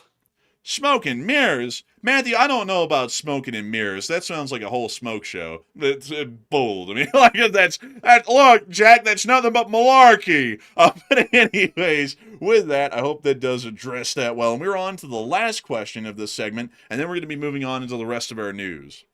All right, so our last super chat of the segment goes to Hackneys and Rhinelanders, who put in a very generous 100 as well. And thank you very much, Hackneys, for that support. And we do appreciate that. And also, you being another longtime channel legend. And they said the Cold Matt is strong tonight. And I thank you very much for that, by the way. I don't know why, but I've been getting a lot of love in the chat tonight. The Cold Matt's been being repped left and right. It's like I don't know, it's like repping Central tonight. I must say, it's a very good thing to see. I must say, good to see that the cult is up and running very strongly, I must say. Also, disclaimer, I don't actually run a cult. I don't want to end up like those folks down there in Waco. I don't really run a cult. But unfortunately, what say you? I got to thank you so much for the incredible support. I guess I'm just out of the loop on that one. No fan group for me. But I do thank you incredibly for the support and helping this channel to keep it running, because it is folks like you who help to make this channel possible and keep it running, and we're greatly appreciative of that, because if it wasn't for folks like you, we would have never been able to keep this thing rolling well on into the future. And so humongous thanks to you so much once again. I hope that does address that well. And with that, folks, it is time for us to move on and into the rest of the news that we have for the night. And to round up the little bit of news that we have left in the Middle East, we're going to knock it out fairly quickly so that way we can get on into the massive news that came out of Europe today. There were some additional drone strikes conducted by Iran on Kurdistan forces, or Kurdish forces within Erbil, which we saw in this clip right here. Oh, and who did that? Iran did. Oh, and that when was this? Today. I mean, wouldn't that be a violation of the ceasefire, though? No, Matthew, because the Kurds are only our allies when we need them, and when we don't need them, they're not our allies. That's how it works. So, no skin off our back. Screw them, I guess. And that's basically the way that the U.S. has treated the Kurds for 40 years. So nothing new there. But anyways, moving us on out of that whole development up there in Erbil, we also were able to hear that apparently some significant developments have happened today inside of Israel. After that ceasefire was announced between Israel and Lebanon, Netanyahu had to come out and let us all know that the blood had not been done shedding yet. And Netanyahu stated that we had not yet finished the job against Hezbollah. And then he also stated that dismantling Hezbollah will not be achieved tomorrow. It will be achieved the next day. Then after that, we were able to hear that apparently Netanyahu was shocked by the president's statement that Israel was prohibited from bombing Lebanon. And now I got to get you out of that statement, because that one's a real treat. According to the President of the United States in this statement, the USA will get all the nuclear dust created by our great B-2 bombers. No money will exchange hands in any way, shape, or form. And this deal is in no way subject to Lebanon either, but the USA will separately work with Lebanon and deal with Hezbollah situation in an appropriate manner. Israel will not be bombing Lebanon any longer. They are prohibited from doing so by the USA. Enough is enough. Sounds a little hostile. It sounds like very pointed toward Israel. That's a strange one. I gotta tell y'all, folks, apparently Netanyahu was absolutely gasted to flabbers about this one. What? I just can't do whatever I want? It's like, what do you mean? But beyond that, though, we then also were able to hear out of the Israeli government, to some extent, that apparently they stated that they, at least for now, won't be bombing Lebanon. So we'll see how that pans out. Bro, what's up? Bro, what is up with these like really sketchy looking pictures of Bibi Netanyahu like in the comment section of these things, man? What the hell's up with this? Oh my goodness. Yeah, well, I mean, yeah, sketchy, isn't it? Why are there that many pictures like him, like that though? What's up with that? I don't know. And they're everywhere. This dude's flabbergasted. He's like, "Well, I can't missile Lebanon. I'm flabbergasted." And meanwhile, that Israeli court, now it's time to finally start the trial. Actually, we're back to bombing Iran now. We're gonna have to hold that one off again. But a little bit interesting with that. It even appears that the president's kind of getting tired of some of the shenanigans that have been going on. So we'll have to see how that all goes. Anyways, moving us on out of the Middle East, it's now time for us to get on into some bigger news that's been coming out throughout the day. And no, it's not in the United States yet. Actually, I believe we already covered the little bit of news that we had in the United States. So now it's time for us to bump ourselves right on north and into Europe, because this is where some humongous news has been happening throughout the day on NATO's eastern flank. Because there is a lot going on out here today. A lot going on. I have to give everyone a little bit of a background here once we get through this big piece of news. I'm going to drop the big piece of news and then I'm going to give you all the background on it. According to the news that we got out today from the Leningrad region, the Leningrad Oblast will be forming a mobile fire groups as the governor has stated that it has become a front line. Now, this is very concerning because we stated yesterday, folks, that the one indicator that we would get that Russia truly is going to go to war with NATO is if they started to mobilize forces on the NATO border or the NATO frontier. And as of this statement today, that is actually starting to happen now, literally 24 hours after we made that statement. I told y'all, it might happen, it might not. But the one thing we would be waiting for to definitely know that they're trying to start a war with NATO is that they start building up forces or mobilizing forces near to the NATO border. If they start doing that, then we're definitely probably going to be going to war at some point in the future, and the chance is pretty high. Well, they did that today, so it looks like our prediction was literally 24 hours in the future when we made that statement yesterday. And here's why this is a little bit concerning. We've already known that the Russians are working towards this one for years, and I have to pull y'all up their military districts to show y'all why. This is a very important thing. A lot of people never look at the administrative or the clerical side of things whenever anybody talks about the Russian Federation, but allow me to show y'all what it used to look like. This was the military districts of the Russian Federation in April of 2024, and if y'all look at this, it shows us something important. In 2014, the two military districts that existed on the western side of Russia, on their very western border, was the Moscow Military District, at the time called the Central Military District, and also the Southern Military District. This is something incredibly important to pay attention to, because this showed that the Central Military District, this one right here in blue, was the quote-unquote surge district for the other ones. So if anything ever kicked off against any of Russia's enemies, which would most likely be Georgia or Ukraine, the Central Military District could divert its forces to go support those operations, or if a war kicked off with China, because Russia historically looks at them as an adversary, they could kick them over into the very Eastern Military District and go support that. In the middle of the Ukraine war, they actually did something pretty concerning back in 2024. They reshaped their military districts to look like this. This doesn't look like a huge change, but when I explain it to y'all in how this actually works, this is actually quite concerning. The Central Military District, by presidential decree in 2024, was actually divided into two separate military districts, the Moscow Military District and the Leningrad Military District. This now means that the surge district, which holds Russia's most primo forces to be diverted to any other crisis point, which would be the other military districts, just got split in two. And now the Moscow Military District is the surge district, meaning that the best or most elite forces in the Russian Federation are kept there, so that way wherever a crisis point emerges, they can then be sent to the military district that they need to go to from there, giving it kind of a bit of a control and headquarters sort of an aspect to that military district.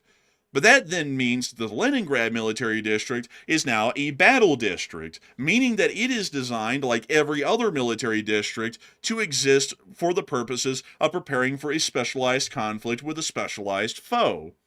And when you look at the countries that the Leningrad military district borders, it's pretty clear who that foe is. The Leningrad military district borders the following countries: the Republic of Poland, the Republic of Lithuania, the Republic of Latvia, the Republic of Estonia, and the Republic of Finland, along with the Kingdom of Norway. Every single one of those countries is a NATO ally. And so that means that this battle district that was created in 2024 was created with the sole responsibility of preparing for and conducting a war against NATO on Russia's direct border with the NATO frontier. And that's what was incredibly concerning about this military district when they created it back in 2024. And now with a statement from the Leningrad Oblast today that they're going to be creating mobile fire groups because they are in a frontline zone, considering that there is no active war there right now, that generally deduces that the only front line they're talking about is against NATO, because of their fabricated claims that the Baltic states and Finland are allowing their airspaces to be used by Ukrainian armed forces to conduct drone attacks inside of northern Russia. So this is clearly starting to show us that the Russian Federation, to some degree, is actually working towards preparing a war against NATO. All of these factors line up to show us that that is definitely the case. And that is something that is wildly concerning, because from what we understand right now, we have also heard that inside of Moscow, many people have believed, and many people are hearing right now from larger publications like the Washington Post, that Putin feels cornered this spring due to the economic situation that Russia finds itself in and the strategic situation. He may decide that his window of opportunity will soon close before the Russian economy collapses. He's probably ousted in the chaos before Europe is fully rearmed and Ukraine will receive new long-range weapons, and the United States will further weaken its transatlantic unity. Analysts, including former U.S. intelligence officers, believe that an angry Russia is now more dangerous to Europe than before the war, and Putin may risk some form of an attack and test NATO Article 5. This is something that we have already been talking about yesterday, and it looks like the mainstream networks have started to pick up on this as well and started to run the story. But this is starting to give us a fairly grave image that we might be seeing that a larger war on the European frontier may begin between us and the Russian Federation. And a lot of people are currently talking about this right now, and the creation and also raising of mobile fire groups in the Leningrad Oblast. And Matthew, what are people thinking about all of those developments, and what are you thinking about them as well? All right, and y'all have to admit, I'm not trying to do like self-glazing here or anything like that, but it's kind of strange. So the two guys on YouTube, they broke the story again first, because now all the mainstream outlets are covering this. They're talking about Russia could try to seize the moment. We talked about this yesterday, a full 24 hours ago, and we said that it looks like this situation could be about to get out of control, and guess what we're seeing 24 hours later? We're seeing exactly that. So not trying to toot our own whistle, but I will say, you heard it here first. But anyways, though, getting onto the poll, we are seeing that, as we just mentioned, Russia is now taking the extraordinary step of forming a mobile fire groups right on the border with Estonia and Finland, and now they're taking it a step further and calling that the front lines, which is obviously wartime talk, to say the least. So what are your thoughts? 46% said a Russia invasion is imminent, while 42% said Russia is simply trying to scare NATO into compliance, and 5% said Russia is doing it for defense.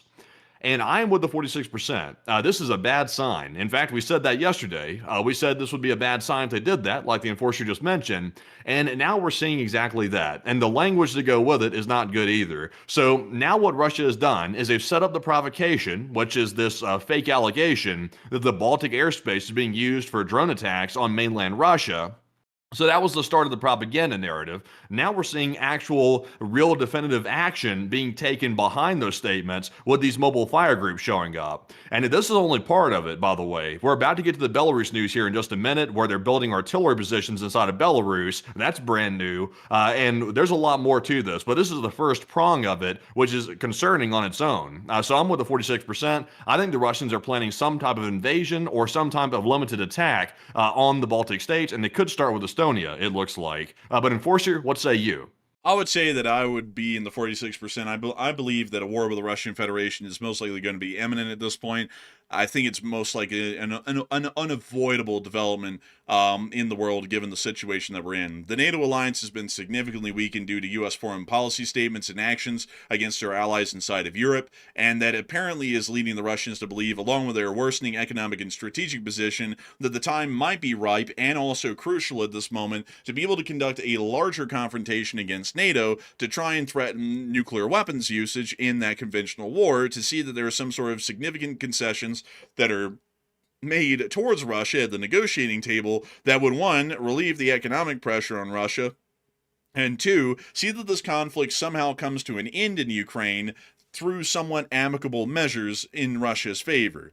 I would believe that that's probably what the Russians are looking at this point. A lot of people have always derided the channel for stating, oh, that just doesn't make any sense. Russia doesn't have a military. Russia can't do squad. And I just don't think a lot of people get it.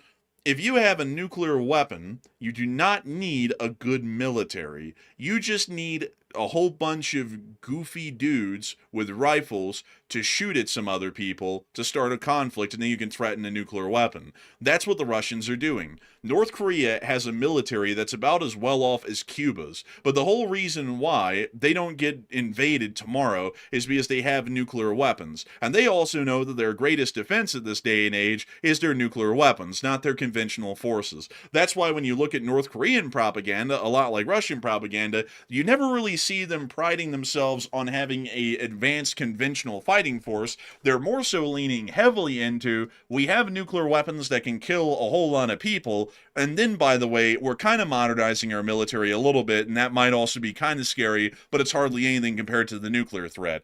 The Russians are very much in that same vein. They know that even if they fought NATO at their peak in 2022 before the invasion of Ukraine, they would have lost that war conventionally on the ground if it had ever started. That's why they have nuclear weapons. So that way, once they start to get beat, they can say, oh, it's an existential threat to the state. We're going to nuke everyone if y'all don't stop and we don't come to the negotiating table. Do y'all want to die, or do y'all want to come out of this at least alive? And then that's where they're going to try and force the West's hand into creating some sort of a compromise with the Russian Federation. That's generally what we would know, at least at the moment right now. So whether or not that would actually work, and whether that is a bluff or not by the Russians, we don't really know, and we would generally have to wait and see. But it is a very concerning development, at least over the course of this day. We have also been able to hear that at the same time, I didn't put this news down on the map, but it is something that's a little bit pertinent, that the United States of America, coincidentally right now, has stated to the Baltics that they cannot deliver the weapon systems that the Baltics had put purchase orders in a couple of years ago for, because all of those weapons are just, coincidentally being diverted to the Iran war. So they won't be able to get their weapons on time, and there's going to be a little bit of a delay in those shipments to the weapons for the Baltic states to be able to rearm themselves with and to be able to use for their own national defense. And a lot of people are wondering, what's up with that statement? Is it retaliation against NATO, or is the U.S. just truly running low on weapon systems and equipment? And Matthew, what are people thinking about that, and what are you thinking about it as well?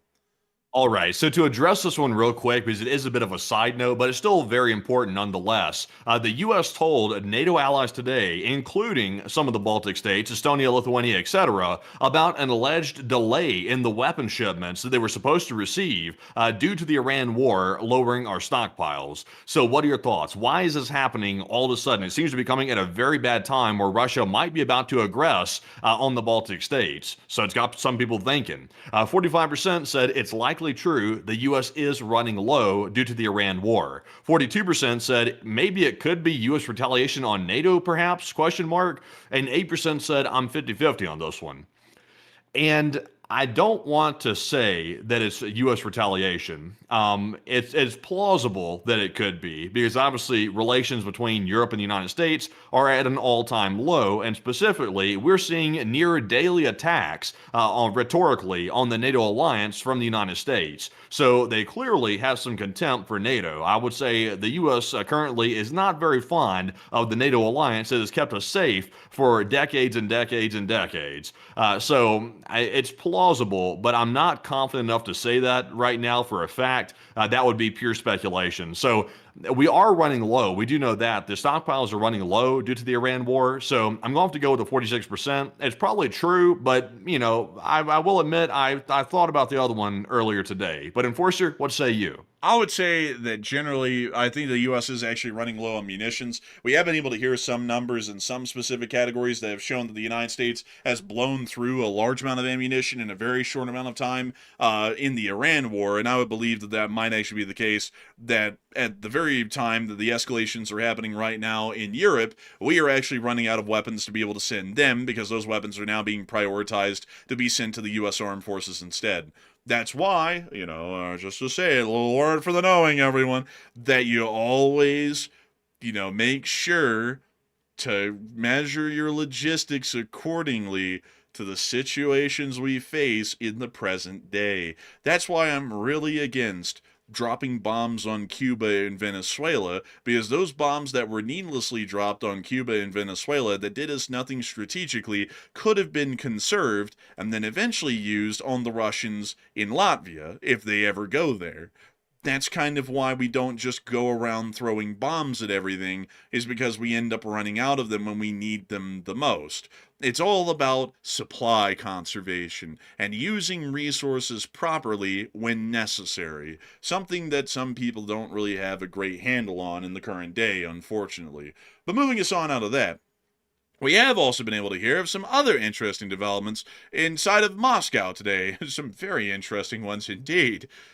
Some that will screw over the Russian army. And I gotta say, folks, the Russian government hates the Russian army more than anyone else, as the Russian Ministry of Defense reported the decision to block the supply of drones to frontline troops and reserve them solely for the unmanned systems forces to cause, and this has apparently started to cause some significant concerns within Russian military bloggers, and the former drone pilot Andrei Filatov predicts that there's going to be disastrous consequences for Russia on the front.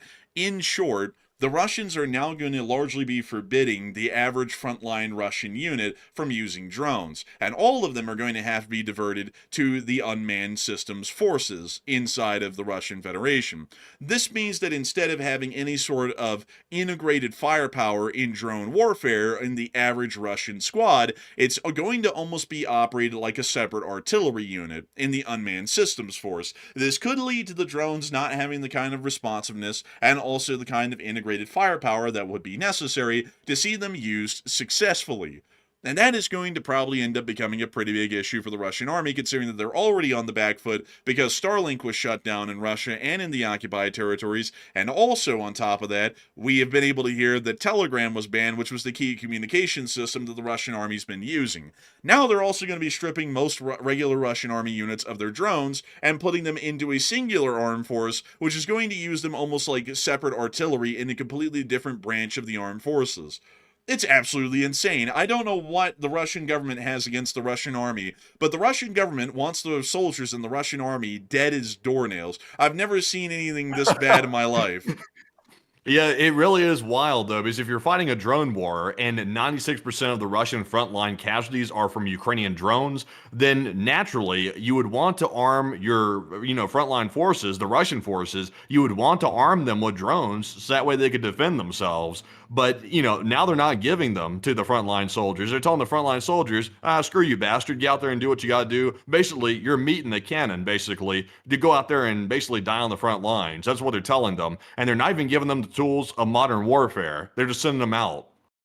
It's absolutely stupid. It's so stupid. I gotta say, though, folks, huge shout out to the Russian Federation and its government, the Putin regime. They do more to get the Russian army wiped out in Ukraine than the Ukrainians even do at this point. And I gotta say, folks, we've had no greater ally in the war against the Russians than the Russians. But moving us on from that and on into Belarus, we've also been able to hear some concerning developments within this area today. According to some Ukrainian reports, we have been able to hear that apparently roads to Ukraine and artillery positions are being built in the border region of Belarus. We believe that Russia will once again try to drag Belarus into the war. There's significant reason to believe this because we also heard today that Belarus has mobilized reservist officers just a few hours ago as Lukashenko signed a presidential decree within the Republic of Belarus creating such an action. This is showing that Belarus is trying to raise more reservists as rapidly as possible to be able to try and make their armed forces burgeon in size in a very short period of time to be able to conduct some form of future military action. Whether that's directed against NATO or Ukraine might be a little bit up to question at the moment, but we did get to hear Zelensky's statement today in this warning. Within a few hours, authorized people will insistently warn Lukashenko that if he makes fatal mistakes with provocations on the border with Ukraine, he will, at a minimum, be transferred from the position of president of Belarus to the category of an exchange fund. It's not 2022 anymore. Then neither threats with Oreshnik, nor with his son Kolya in a bulletproof vest, nor even with his white spits will help.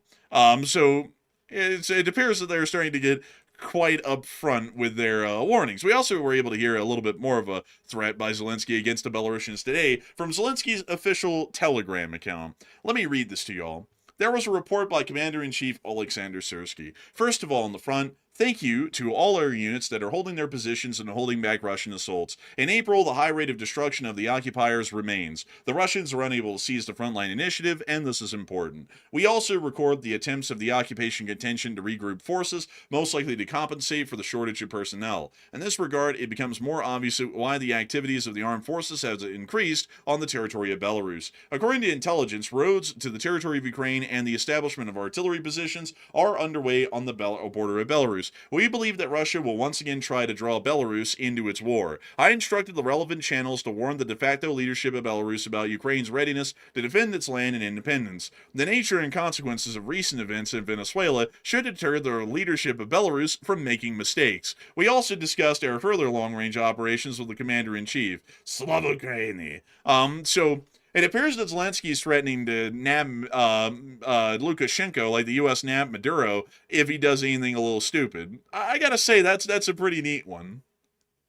That's crazy, honestly. It seems that the Ukrainians are convinced that Belarus is going to join the war. Like all the language from Ukrainian sources, from the presidential office of Ukraine, they seem to be very, very concerned that Belarus is going to jump in. And I would say that if Belarus is truly acting out what Ukraine says they're doing, they're building roads near the Ukrainian border for logistics. They're building very fortified artillery positions near the border. And also, we're seeing Vladimir Putin possibly about to aggress against the Baltic states.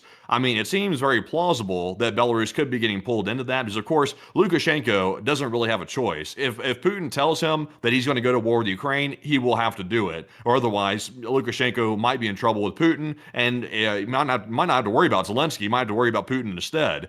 So it seems they're convinced, and honestly, it might be for good reason. Man, Lukashenko up there.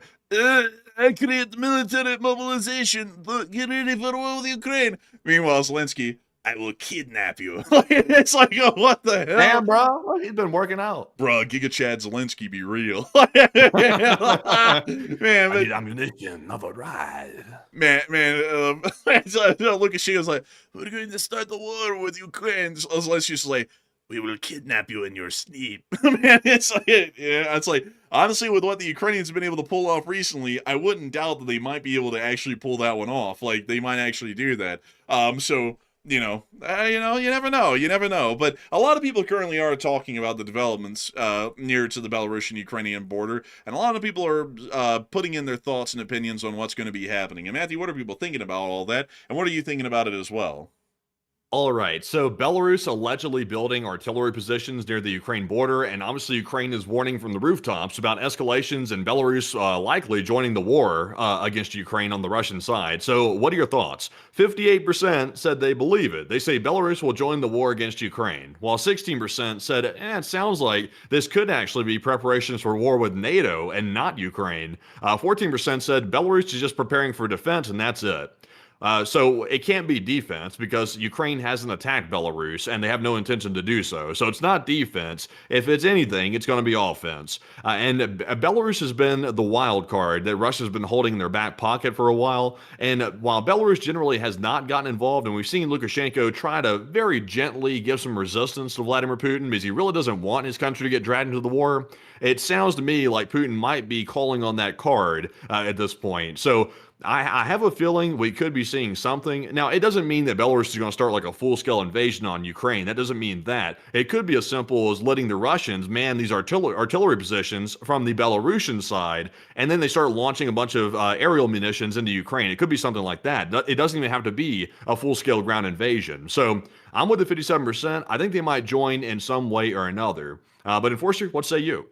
I'd have to say that in my honest opinion, in my honest take, I think that the Belarusians might be preparing to get to a war with Ukraine, or they might just be trying to look like they're getting ready for a war to divert more Ukrainian forces towards the Belarusian border to try and relieve the pressure on the Russians. The Belarusians don't necessarily have to get involved in the war directly to cause significant, or not really significant, but threaten significant damage to Ukrainian positions down on the front lines in eastern Ukraine. They just have to pose a big enough threat to the Ukrainians without actually attacking them, that the Ukrainians divert larger amounts of combat forces to their northern border to sit there and wait for an attack that may never happen, so that way Russia can try and even the playing field down on the front lines. They could be doing that as well, because the Belarusians have done that so many times throughout the war. That is a pretty likely sort of a play that they might be doing here, and we also know that, you know, in all prior times that it looked like Belarus was getting ready for a war with Ukraine, they never actually launched it. It was more so a diversion to move Ukrainian forces away from the active front. There's always a possibility, though, folks, every single time that this happens, it might actually be the entry of Belarus into the war, but I'm a little bit up in the air. So while I'm thinking that it might actually be the preparations to join a war against Ukraine, it might also be a feint where they're just trying to divert manpower and resources from Ukraine to look at them and the Russians that are now losing right now on the front lines in the east. But with that, I hope that does address that well. And it's time for us to move on and down into the Российской Federacji, or more so the Occupant Российской Federacji, which is the occupied territories of the Russian Federation. But outside of that, let's get on down into it. First and foremost, we saw that new bases are emerging inside of Crimea. Look at these. Opa bliat. We don't know what they're for, but there are more. Several of them, as a matter of fact. Hopefully we'll be able to find... Are those hardened shelters? No, Matthew, they are large Michelin men that Russia has slain, chopped in half, and then laid down on the ground. What the hell are they really, though? I don't know. They look like some sort of a half-dome shelter of some sort, so it looks like storage of some type. But it doesn't look hardened. I don't know what type of material they're making these things out of. But I just don't know a lot about them. They're also fairly mysterious because there's not really a lot of supply activity around them, so... It's rather a big question right now what these things actually have been built for and what they're going to be used for. But there are new bases that exist down there. It's just that we don't know what they're for. But moving us on out of that news, it is time for us to get on into the drone attack. There was a large one. Take a look at that, Bliat. Oh, wonderful drone attacks. And the damage was visible and sevastable. Let's take a look at the clips that we have. Yeah. Oh, you bad. Bliat, look. Tell you something. Oh, Opa. Oh yeah, very nice. Let's take a look at the next clip. A situation in the port. Oh. That sounds like a little gush gun. I hope that they are able to defend their port and the Russian Navy inside of it. It'd be a shame if something hit it.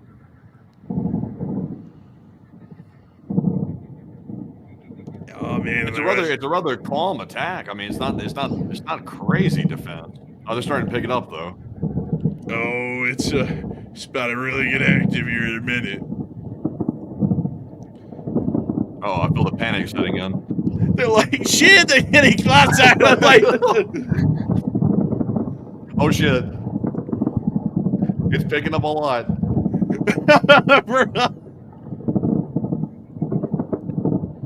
Oh my lord, bro, they're really starting to like lay into it. And we haven't seen them shoot anything down yet. Man, that's crazy. Like this clip right here, it's actually palpable. Like the panic slowly setting in amongst the Russian air defense forces with these crappy gush guns. You could tell over time they're starting to realize, there's not enough fire bleed. They're just going crazy after like 30 seconds. Man, most of them were out there at their little machine gun going, hey, it looks like they might have it in hand. Hey, it seems like their firearms are getting kind of closer. oh shit. Like they start firing as well. They're like, it's like, they're getting in the port now. It's like, that's not good. But we also got to see this clip here showing that the Ukrainians did in fact actually hit their targets in the port, and all of that Russian air defense, as usual, was ineffective. Opa! Oh, wow. Opa! Well, anyways, down at Tuaps, the fire in the city, it's a beautiful fire. And we'll have to mute that techno music, but look at that. Holy moly, it's filling the whole sky with smoke. It looks like a whole brand new cloud system has been developed out there in the distance. Oh, the Russians are engaging in that, what do they call that geoengineering, that weather control. Man, that harp. Oh, those harp. Two chair. Moving us on that clip of the ongoing fire in Tuaps, which has caused quite a lot of damage. We also got news today that another Russian drone might have hit Romania. According to the report from the press information of the Ministry of National Defense of Romania, on the night of April 16th to 17th, the forces of the Russian Federation carried a new series of drone attacks on civilian and infrastructure targets in Ukraine near the border in the northern area of the Chilia Arm. The National Military Command Center, Corps, notified the General Inspectorate for Emergency Situations in order to institute measures to alert the population in northern Tulcea County, sending a row alert message at 043. The air defense systems monitored 2 air targets that developed in the border area. One of the targets entered the airspace of our country, radar contact with it being lost 16 kilometers southeast of Chiliavece, above an uninhabited area. The air alert ceased at 2:48. A team from the Ministry of National Defense is ready to leave this morning on a research mission in the area to find out if the for example, the aspen trees are still in good shape. We strongly condemn the actions of the Russian Federation that endanger regional security, constituting a serious violation of the norms of international law. The Ministry of National Defense remains in permanent coordination with the responsible allied national structures, monitoring developments in the area of responsibility and being prepared to adopt the necessary measures to protect the territory and population of Romania. Citizens are asked to follow the recommendations of the authorities and follow official information transmitted through institutional channels. That was a statement from Romania today, which basically just says a drone crashed on our territory and blew up, but we're going to go take a look at it and just doubly make sure that that happened. Up in Odessa, the Ukrainians have been having an absolute blast in their Yak 52. Here's the clip of them having a real fun time. Sadly, we'll have to mute that, but we can see them starting up the old Yak. And now it's time to get down to business. When you see this guy here in the back, gat in hand, shooting down Shaheeds. Oh man, the Red Baron strikes again. Look at this. This is so ghetto, but it works so well. It's hard to really mock it because it works so well. I mean, look, they're hitting the stuff left and right. Bro, we're getting a first-person POV of what dogfights looked like in 1914 in World War I, when they just had like pistols and rifles and shit, and they were shooting each other at from the planes. This is crazy. Like, who would have ever thought that you would see this kind of a thing in the year of 2026? Back in the day, it used to be some guy, wielding a rifle out the window going, 9!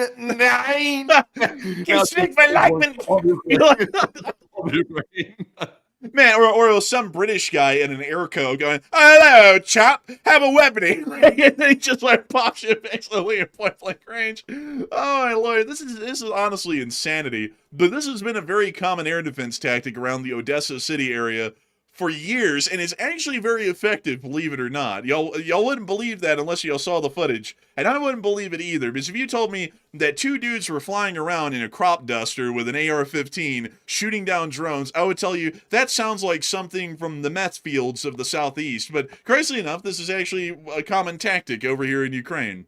Oh look, man, he flipped on the bird too. In the meantime, he was balancing a rifle. He was trying not to fall out the cockpit. Look, flipping the bird. This dude right here is a Chad. Man, hang on, man. Let me replay the last part of this clip, but let me put some World War I era narration on it. We can see right here that our brave and dashing airmen of the Ukrainian Air Force are continuing to engage and shoot down those evil hardened bastards. We can see them shooting down the drone. Oh, dilly. Better luck next time, old boy. And we can see here, as he continues to engage and shoot down this drone, that they take a hard left. Quite a shocker there. And now we can see them here continuing to fire and engage at these drones. And we can see the Ukrainian giving a little hand salute here at the end. Oh, jolly old boy. And now, finally, one last time, a proper send-off. Oh, there we go, you old Haddon.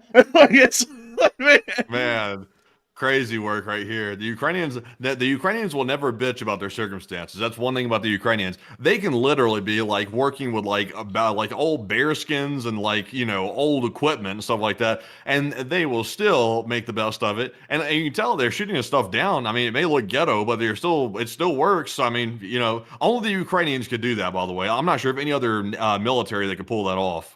Man, honestly, I don't think they could. Man, imagine if the U.S. military, man, ever had to do something like that.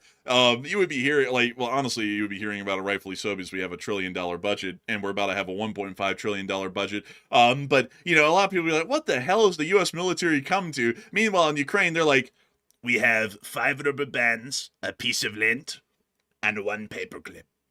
We have to shoot down the Shahed with this. Make it happen. You know what's wild? Obviously, I love our military the best because the U.S. military is our military, so we have to love it the best. But there's just something really unique and endearing to the folks that can make something out of nothing. I find that very endearing. The Ukrainians can do that on pretty much anything, like with drone warfare. I mean, even shooting down in drone defense, like with these yaks, they pull this stuff off with us. It's very endearing to see, basically coming from nothing and then just actually making it work somehow one way or another.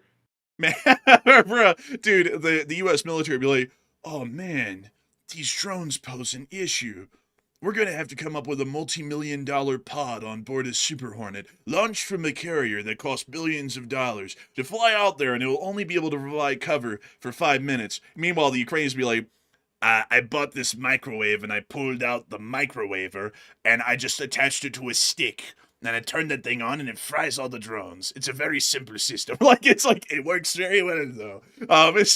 I don't know how they do it, man, but the Ukrainians have a great deal of ingenuity in them to come up with these sorts of solutions. You'd think that most of them were just made up until you see footage and pictures of them, and it's like, dang, these people come up with any way to survive, and you gotta admire them for that. The Americans love an underdog.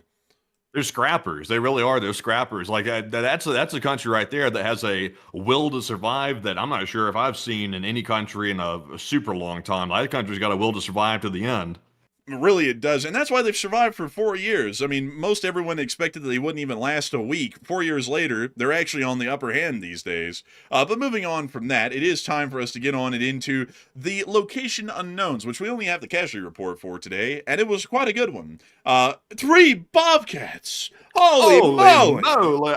I love to see it. I love to see it. But tell us more, man. Like those folks up in Joyce say, "Oh, man!" The 3 Bobcats, quite a number. But according to Miss DC Keeper of the Records, 114 artillery systems is the second highest daily loss. 2,410 for drones is the 6th highest daily loss, and 253 supply trucks ranks the 5th highest. And 3 Bobcats, of course, yippee-ki-yay. Moving us on into the casualty count, 1,000 Russian soldiers were wounded and killed over the course of the day. Heavens be. 9 APCs, great heavens. 253 supply trucks, oh my lord.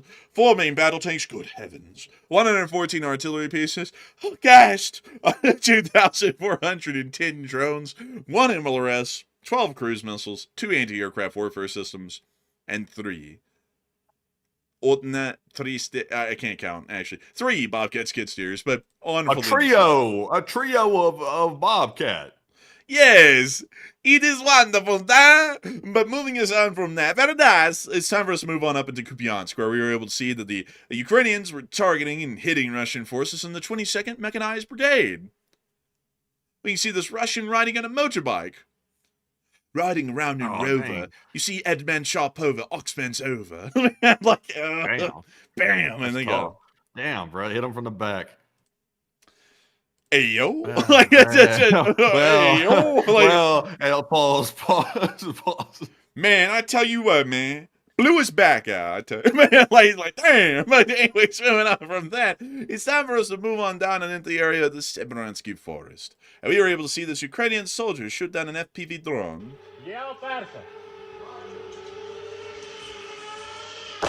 When you see him firing, he's firing some. Oh, I was thinking that there might be some. I was like, I'm not quite sure, but you see him continuing to fire at the drone. There it is, and they got it. The Ukrainians have become quite the marksmen against drones.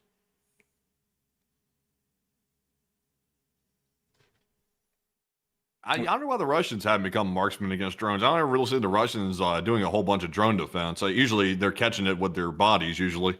Yeah. Also, someone say, FPV is so bad, this sucks. I'd agree. It would be so much better if the Russians left Ukraine so that way they didn't have to hit them every day with these FPVs in the hundreds. Isn't it a shame? They really ought to just pack up and leave Ukraine. That way the suffering and the death would end. But, until then, I guess they kind of are asking for it. But moving us on down and into Konstantinivka, we also got to see that the Ukrainians are now getting to the point of interrupting toilet breaks. That's right, folks. That's right.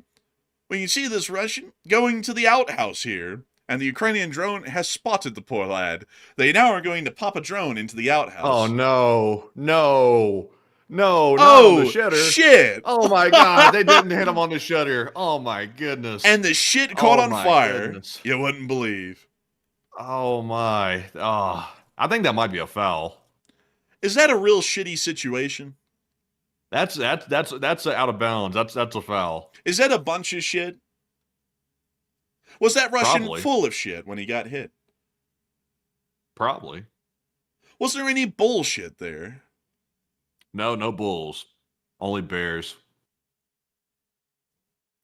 Was it a crock of shit? It's man, we could go on with this one for a good minute, but it looks like the Ukrainians are hitting the Russians wherever they are, even at the loo. But moving us on from that, we also had to see Magyar's birds working hard along the entirety of the front in the Donetsk region, striking Russian soldiers, including this one that spotted it at the last moment. And then they played Ring Around the Posy for a minute. Look, see, the Ukrainian even changed the direction of the drone, but it looks like our Russian here is going to lose Ring Around the Posy. He threw a rock at it, and it didn't really work. We can also see this guy in the middle of an open field. That was a mistake. We can also see this guy riding on a dirt bike through a field. That also didn't work. This guy running at about 2 miles an hour and then just folding. And we can also see this guy here. Apparently he learned how to shoot from King Von up there on O Block because this guy doesn't really seem to have any good form. We also see this guy here holding a carpet bag, it seems. Also, this guy looks like a ghoul. We can also see here, this guy in the tree line. This guy looks like the Glip Go Glop Glop. We can also see as well, this guy who kind of just folded. This is the scary version of warfare. Well, how come these Russians don't turn around like surrender? It's like nobody's really like just turn around and surrender. It's like y'all realize that you can surrender. I guess a lot of them want to go out for the motherland, I guess. I don't know.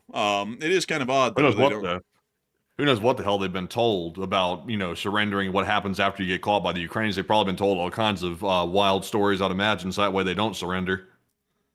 Probably.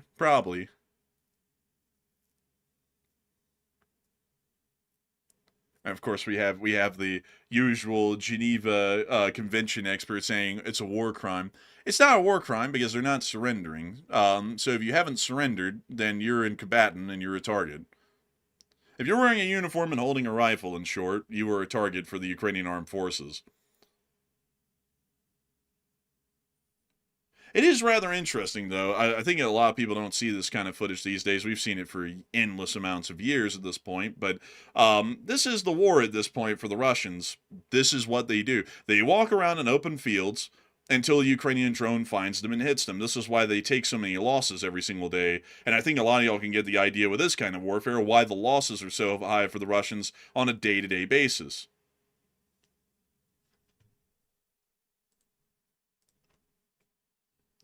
And I'll see this guy here, just kind of looking at it. I think he might not even realize that was a drone. I mean, now see this one going into a dugout, it appears, and getting this Russian that was hiding under some limbs. This Russian here.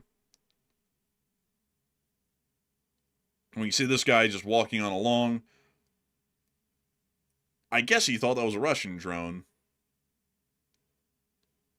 Also, by the way, like for the people out there saying, this is abhorrent footage, like, yes, to us observers, it is. And I will agree, it is, it's obviously not good to see all this happening, but it is war. I mean, this happens. It is warfare. And also, obviously, modern warfare includes drones now. So it's gotten really ugly. But you got to think of it from the Ukrainians' perspective. These people are invaders on their land. This is where their families were raised. This is where their fathers, mothers, brothers, and sisters grew up. And these people here are stealing and occupying their land and also murdering their families. So they look at it a lot differently than we do as observers. They look at it a lot differently. And that's why you see footage like this come out, and the Ukrainians have a very different perspective on it as because of that. Also, on top of that, folks, I mean, like, the whole thing of, oh, this is a tragedy, is like, if it's a bad enough tragedy, why doesn't the Russian army just retreat out of Ukraine? They're the enemy of the United States of America. They're an enemy of Ukraine. They continue to try and conduct offensives to take more territory in the country, leaving their army there to get killed in this level. If the Russian government and the Russian people can't even have sympathy for their own citizen soldiers that are dying on the front lines in Ukraine, how in the world are we supposed to have sympathy for them? That's my perspective. If it's such an unfortunate tragedy, maybe the Russian government ought to do something about it and end the war. Until then, folks, my honest assessment is I don't really have that much sympathy. Because on top of that, from what we know, a lot of these people are volunteering, for the most part, to go there because they're getting told by the Russian government they're going to make tons of money getting to try and kill Ukrainians. So, what pity is there really to be had? But anyways, moving on from that, it is time for us to move on down into Kherson, where we are also able to see this Kamaz supply truck and a couple of other logistics vehicles getting hit as well. And we can see here the Kamaz getting sized up.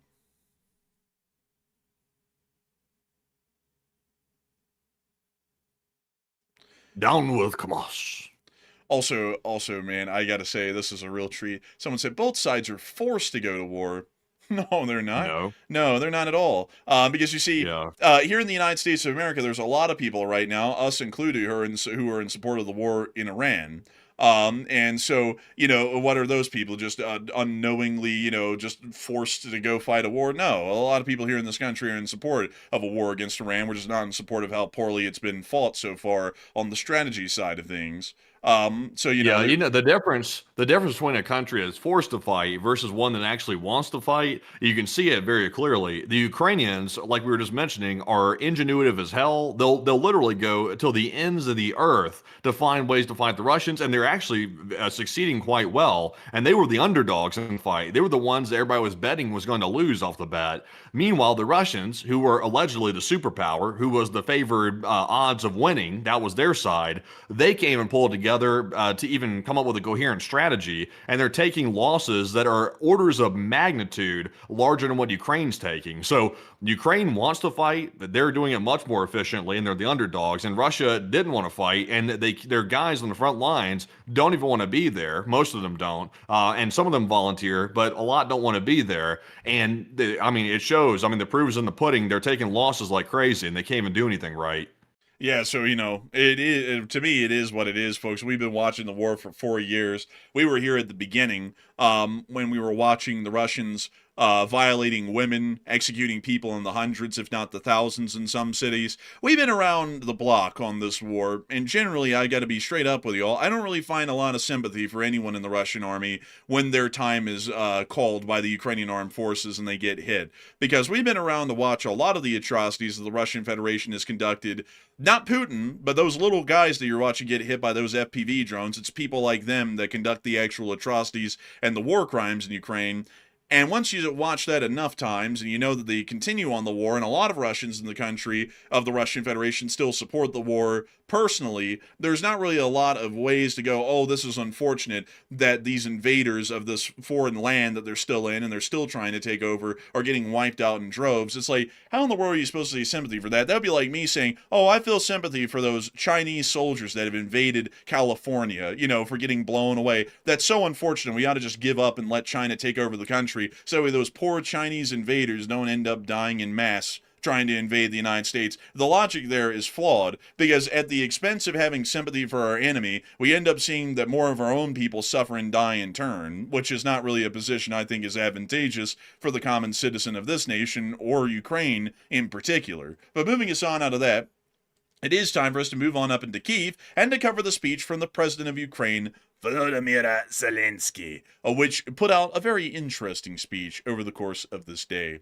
And so, without further ado, here is that speech. Peach! Шановні українці, українки, сьогодні Львів, візит в Україну короля Швеції. Важливий прояв поваги до наших людей, нашої держави. Його величність вже вдруге в Україні за час після відновлення нашої незалежності. Разом з ним урядова делегація, і у нас багато напрямків співпраці зі Швецією, оборонна передусім. Ми готуємось розширити нашу бойову авіацію завдяки Гріпенам. Детально працюємо над цим. Як тільки буде розблокований європейський пакет для України, це відкриє кошти і на такі сильні оборонні речі. І на захист зараз, і на періоди наступні. Важливо, щоб не було жодного навіть натяку на послаблення України, тільки з часом дипломатія спрацює. Разом зі Швецією теж шукаємо рішення, щоб посилити нашу протиповітряну оборону. Номер 1 – це захист від ракет, від балістики.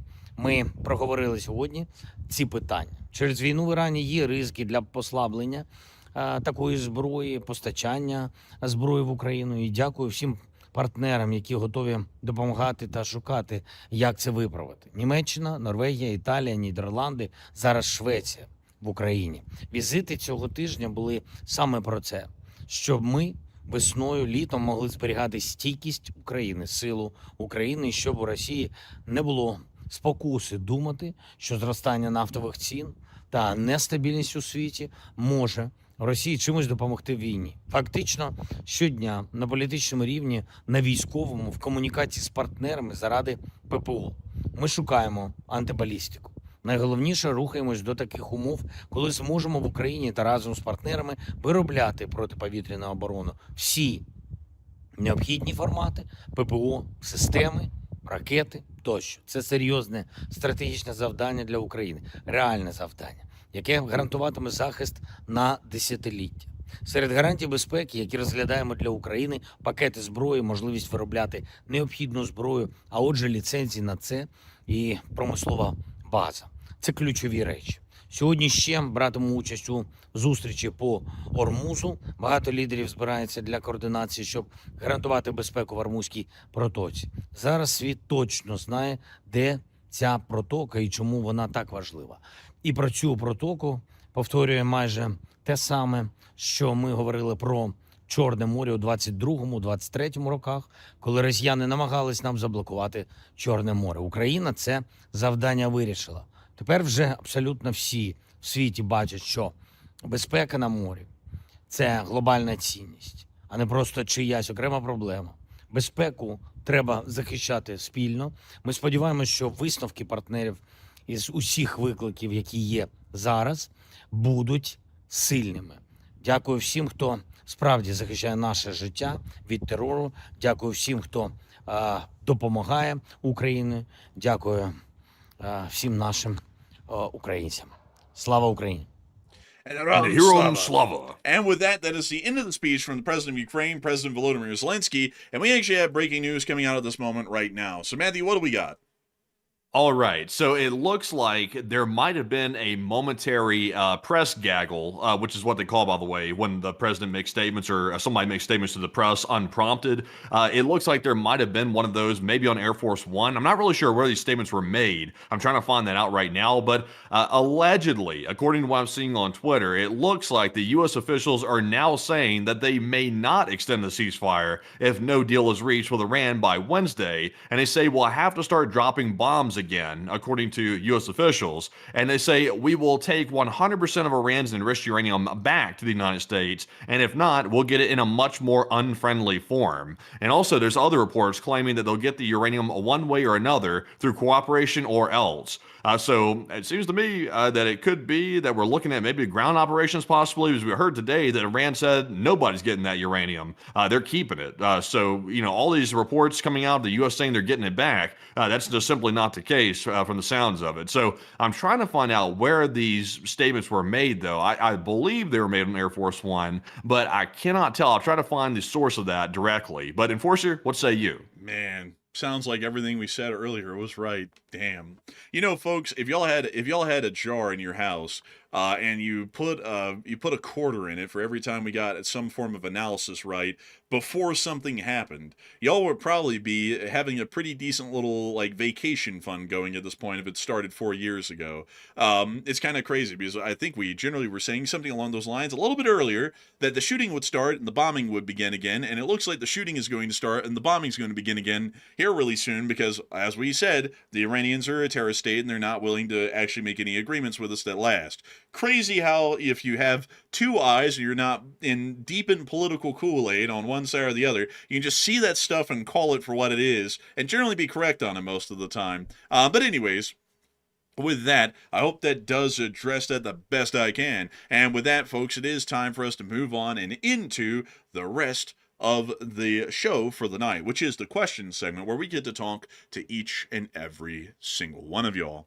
And boy, howdy, folks, is it a blast. We get to talk about literally anything and everything except for religion, politics, climate change, and whether the A-10 is relevant in modern warfare or not. But nevertheless, it is time for us to start off this wonderful and incredible segment with a first question. A journey of 1,000 miles always begins with a single step, and much like tonight, we will start with the first question of the segment. So, Matthew, what do we got? Also, by the way, I see some people saying you guys were the first to report that news earlier. That's pretty good. You know what's crazy about that, folks, is when we break news first, being a YouTube channel, people don't want to believe it right off the bat because they're like, oh, well, if it's a story being broken, it has to be like the top 5 news channel or something like that. It has to be mainstream media. It has to be legacy media. It has to be them. And until they run the story, people don't consider it to be a new breaking story until they run it, or at least most people don't. A lot of people here on the channel, they know that we're breaking stories occasionally from time to time. So y'all are here to listen, obviously. But to me, it seems a little bit weird because we get a lot of flack. Like, people will literally come into the comments, like today on the video when I was saying that the Strait of Hormuz never reopened. And then we found out several hours after the video came out that that was definitely the case. And I was correct in my assumption. People were telling me earlier in the comment section, they were saying, oh, this is bogus. Nobody's reported on this. You're just making this up. It's like, well, no. It's like we were just a little bit ahead of the curve. That's all. And later on, we were proven correct for the most part. So, it is interesting. We get the flack for being first. It's kind of a twisted thing there with that. But anyway, so. We get it all the time. We get it all the time, folks. And then people always want to sit there and say, this is the greatest one. This is the one that beats them all. Oh, y'all think just because you're a couple of 20-year-olds that you're going to get stuff right? Y'all are nothing but a bunch of young idiots. And it's like, well, it's like, over 4 years, we've generally proven that there's a lot of older idiots out there than there are younger ones. So, it's like, honestly, it's like how we get a lot of flack on the channel, but a lot of people have been around for years know that we generally beat everyone to the punch for the most part on most every single type of coverage that there is. But anyways, it is time for us to get on into those questions. What do we got, Matthew? All right, so jumping into our first of the super chats of our last segment, this one goes to Navira Core, and thank you very much, Navira, for that $100 support, and thank you very much for helping to keep the channel running. And they said, we are on to the next one.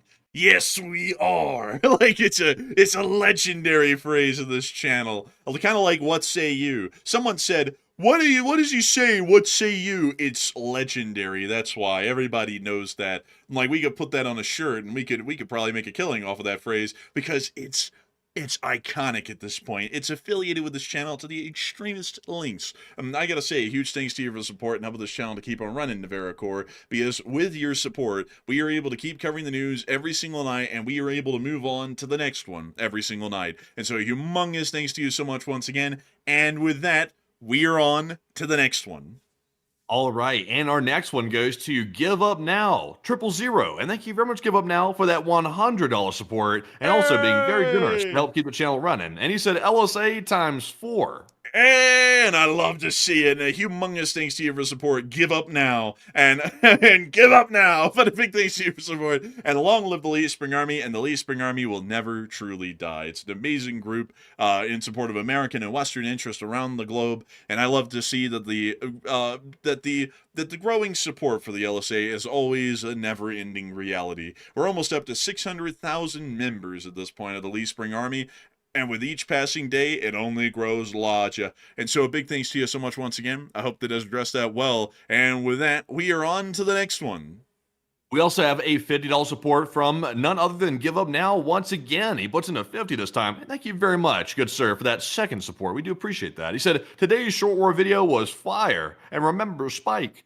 And thank you for the kind words about the short war video, by the way. That one went out pretty early, and we were ahead of the curve on that one. Now, I will say we're not ahead of the curve every time. Sometimes we are reporting stuff that's generally been broken already. But today, we were a little bit ahead of the curve. So we're always proud of that when we're able to pull that off. And today was one of those days. So I must say I got to take a little bit of a victory lap over that one right there. But unfortunately, what say you? And I have to say, it was quite a good short war video. We've been back on our short war video grind lately and trying to put out as many of them as we can. And I hope that a lot of people have been able to notice, because I think it's been for about the past 2 weeks straight, we have had short war videos coming out pretty consistently, and we're always happy to do that. We know that a lot of people love them, and we always try our best to put them out whenever we have enough news in the middle of the day. And these days lately, we've actually been trying to make them no matter what, even if there isn't huge news to put them out on, because we still know that a lot of people like to get the news in a shorter, more condensed form. But a huge thanks to you so much once again. I hope that has addressed that incredibly well. And with that, we are on to the next one. We also have a $50 support from Craig Jones. And thank you very much, Craig, as well, for that generous support. He said, I have seen Utah. It is nice. I got pictures. You know, I got pictures too. I got a lot of them, actually. I've taken more pictures probably in Utah than I took over years in Alabama, probably, because Utah is such a beautiful place filled with beautiful charms. I tried to go up this place, folks, right here, this Mule Hollow Mine thing. And I got to tell y'all, folks, that trail was basically like impassable. I'm trying to get Matthew to go out there with me to it, because it's basically nothing but slate that you're walking on. It's like a giant hill of it here, and you have to go about 1,300 feet up and about, I believe it's a mile and a third to be able to get up to this mine. And there's actually like remnants of the mine up here. Let me see if they have the pictures of it. Yeah, like right here. So this is like the entrance to one of the mine shafts that was like partially filled in. And then you see some of the rails for like the mine carts and stuff still up there. That's actually really cool to me. And it's way up there. I mean, like, let me see if I can get y'all a view. Yeah, that's the view from the entrance of the mine area. That's the view that they had. You know, that's kind of crazy, folks, to think that way back in the late 1800s, there were, like, miners working in this mine, and every day that they would start work and every day that they would end work, they would walk out of the mine and they'd have that view. I mean, that's a pretty decent view right there, you know, for like a job where you work underground and you don't even get to see it most of the time. But hopefully we'll be able to do this trail sometime around here in the future, and a couple of others, because they're beautiful. All of them are, and they're really neat too. But a huge thanks to you so much once again for support. I hope that does address that incredibly well. And also, folks, like the cave crawling stuff, I'm never doing that. I see some people being like, Oh, hell that would be no. fun. I've heard too many stories about like little Jimmy went into the cave called Devil's Ball Sack, and then he like flipped upside down and died in it because he couldn't get out. Like, I've heard so many stories like that on YouTube. I'm like, you know what? I don't want to go into a cave called like the Devil's Ball Sack and die in it or something. I'm good. You know, another risk, I've seen this as well. Don't ever, never go down abandoned mine shafts, ever. Bad That's area. a horrible idea. You go down the wrong amount of feet down that mine shaft, and instantly, like at a certain level, you will instantly move into air and you'll suffocate within seconds, and you'll literally fall to your death to the bottom of the mine shaft. Extremely dangerous. I had no idea how dangerous that was until I saw someone who actually did that, and they were explaining how dangerous and how quick that can change. And they even brought like air meters down there to show how quickly it can change. Literally, one extra foot down the ladder in the mine shaft, and you were cooked, like you were dead. It's that dangerous. It's wild. Well, you know something that's really interesting. Do you know of this bird, Matthew? The domestic canary. Yeah, they used to send those down there to check. No, actually, they wouldn't send them down there. They would attach them to their belt loops. Some miners would, and they would be the first to go down. Because if y'all don't know this, folks, really interesting thing about these canaries is that canaries are actually very sensitive to any sort of bad air inside of a mine, like carbon monoxide and all the other forms of bad air, because there's a lot of different types. And it will die almost instantly once it runs into that bad air. So if the canary is sitting on a perch in a little cage that's attached to your belt loop or you're holding it, and then it just drops dead, it's bad air and you need to leave immediately. That's basically what the canary's for. So a little bit morbid because it is animal cruelty, but these things were basically the first air quality detectors that existed. Very morbid form of an air quality detector. But if the thing dropped dead, you knew that the air was really bad and you need to get out of there immediately. So really interesting sort of a story with that. Actually, Matthew, that's something that they did back in the day because mines, even when they're operational, are incredibly hazardous and dangerous, especially those back then that had no like forced ventilation and it was all natural ventilation. You could run into pockets of bad air instantly and just drop dead as a normal day on the job. Yeah, a very dangerous environment right there. Also, it's like, cave-ins. I mean, it's just a bad business being a miner. Now, in a modern day, it's a lot less dangerous because they have a whole bunch of modern safety equipment and stuff like that. But back in the day, though, it was just basically like, you might make it, you might not. Man, I read a book, folks, about coal miners and they're in the history of coal mining in the world, and y'all would not believe how brutal coal mining was throughout most of history. Coal mining only became something. It's not even civilized still. It is still a breakneck job, but it's become semi-civilized around the time of the 1940s and the 1950s. But before then, coal mining, or any mining for that matter, in mine shafts deep under the ground, like most conventional mines were back then, was an incredibly dangerous sort of a business. People could die at any point, anywhere, and it happened all the time. And it's crazy stuff, really. But anyways, with that, I hope that does address that well. I don't know how we went from Utah is beautiful. Oh yeah, I was talking about how beautiful Utah is, and then I pointed out that trail I wanted to go up to, and then we got on to how mines were dangerous. But still, a humongous thanks to you for the support and helping this channel to keep on running, Craig. And I do have to agree with you. Utah is an unbelievably beautiful place. And with that, we're on to the next one. And our next one goes to Marion Deemer. And thank you very much, Marion, for that $50 support. And we do appreciate that. And they said, can we please agree that the U.S. seems to be beholden to their best friend? I think they're referring to Russia. And they said some other things too. Sadly, I can't read that last part. But all I can say is this. The U.S. is way too friendly with our enemies. And we seem to be taking the approach, keep your enemies extremely close and completely alienate your friends, which is not the way that's supposed to work, by the way. That's not the saying. That's not the idiom or axiom or whatever you call it. That's not the way that works. So I don't know why they're doing that. I have no really. I kind of have an idea, but I'm not going to say it on the air. But Enforcer, what say you? I think we all have an idea, Matthew. I think we all have a really good idea of why that's going on. We just can't say it because some people, folks, to put it in a short way, they love to sue, so you really can't say some stuff. But beyond that, I would have to generally say, Marion, generally I would agree with that sort of a sentiment. But I do thank you for the incredible support and helping this channel to keep on running, because if it wasn't for folks like you, we wouldn't be able to make this thing possible, and we wouldn't be able to keep it running. And with that, we are on and into the next one. And our next super chat goes to Give Up Now. Once again, that puts in another $40 support. And thank you very much for that very generous support tonight. We do appreciate that. And he said, attention, all planets of the Solar Federation, we have assumed control. 2112. This is Central Control. Have you seen that meme, by the way? Yeah, I've seen it where he's like, all right, I'm going to contact Central Command. And then he just starts, like, wheezing for a little bit. Like, it's, like, the most, like horrific wheezing ever. Then he goes, this is Central Control. This is Central Control. I was like, did this guy get this from, like, a 1960s children's cartoon? Because, like, aliens wouldn't do that. Like, it's like, I'm pretty sure they wouldn't. Still, big thanks to your support. Give Up Now. And I got to say, that's very interesting to hear that apparently the Solar Federation has assumed control. But a big thanks to you for the incredible support and helping this channel to keep on running. Because if it wasn't for folks like you, we wouldn't be able to give up now and keep this thing rolling. And so a big thanks to you once again. And with that, we are on to the next one. Also, by the way, I see someone making fun of me for not knowing if it was an idiom or an axiom. Which one is it? Is it an axiom, right? And what specifically would that be in mention of? Like, like these phrases like, keep your enemies close, or keep your friends close, but your enemies closer. Like, that's called an axiom, right? It's not an idiom. I think it is. Let me make sure.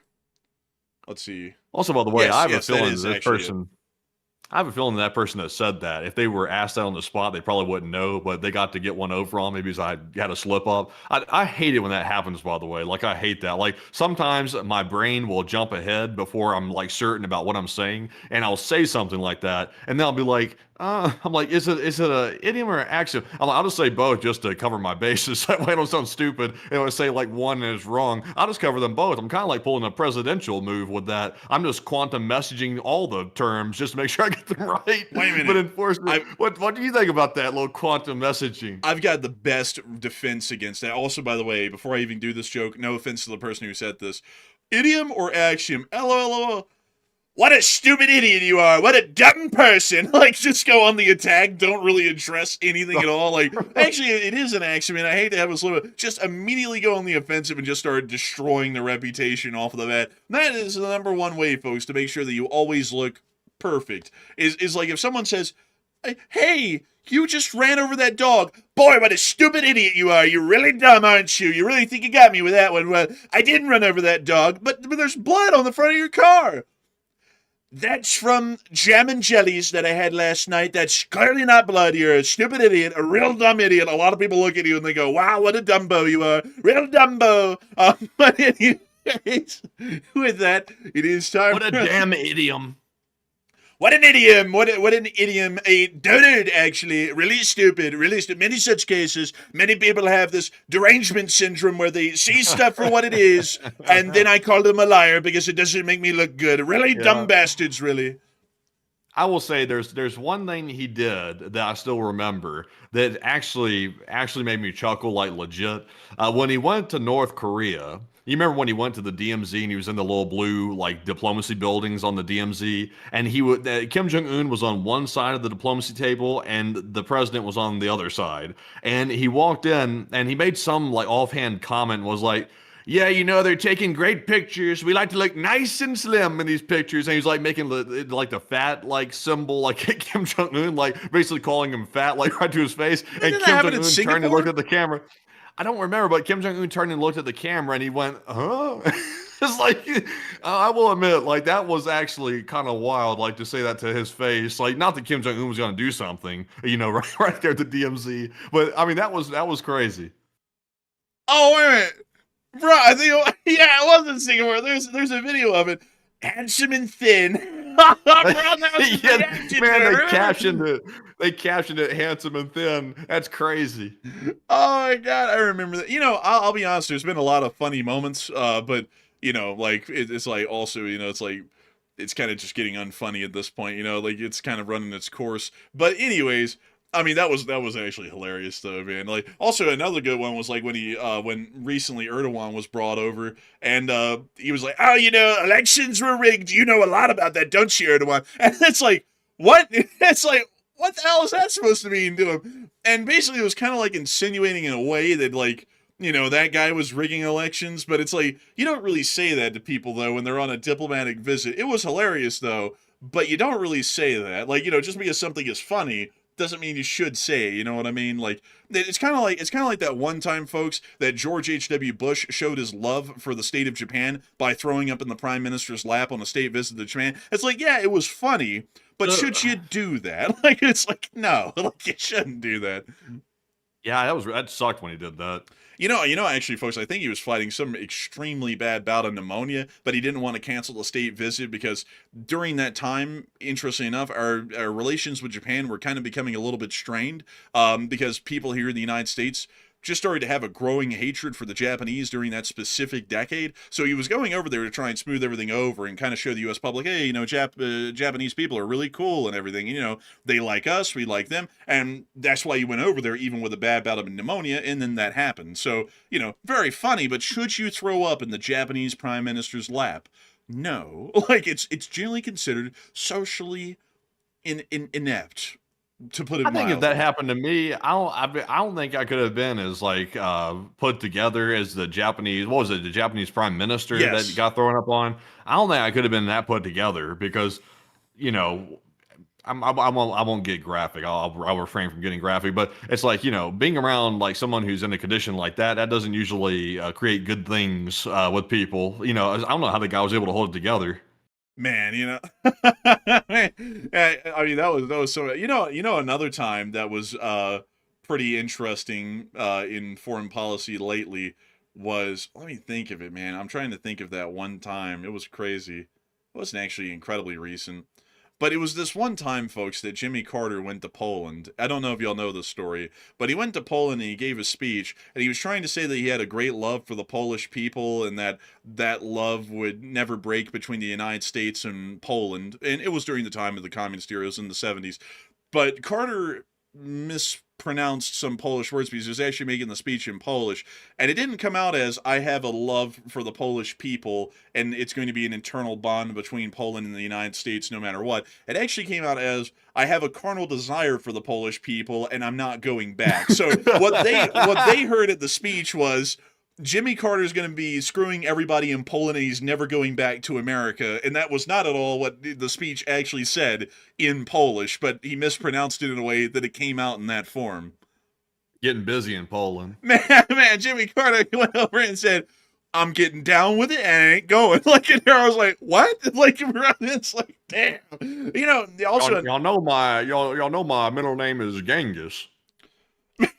Man, my name is Jimmy Genghis Carter, and I'm here to stay. Like, we gonna have kids. Oh, no. It's like, oh no, Travesty. You know, another interesting one, folks, is that Nikita Khrushchev actually threw a fit when he came to the United States. I believe it was it was during the Eisenhower administration. You remember that visit, Matthew, for Khrushchev? What year was that? I can't remember the exact year. Was it 54 or 56? Sadly, I don't know the year, but I know when it happened, but I don't know the year.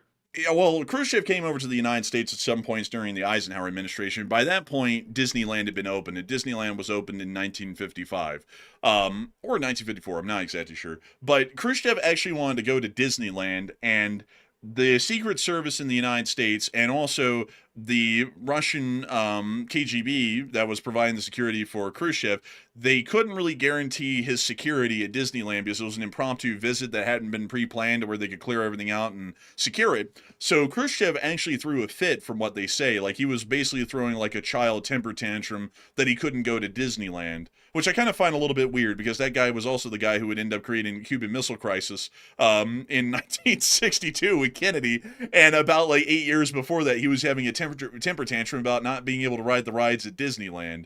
Kind of a little interesting with that one. Also, he had this wild obsession with corn. Like, he loved corn and wanted to grow it all over the Soviet Union. Who was the Soviet leader that was that wanted the Coke from the United States? Like Coca-Cola is what I'm saying, by the way. Like, just to make that perfectly clear. It wasn't a leader. He wanted. It was a general.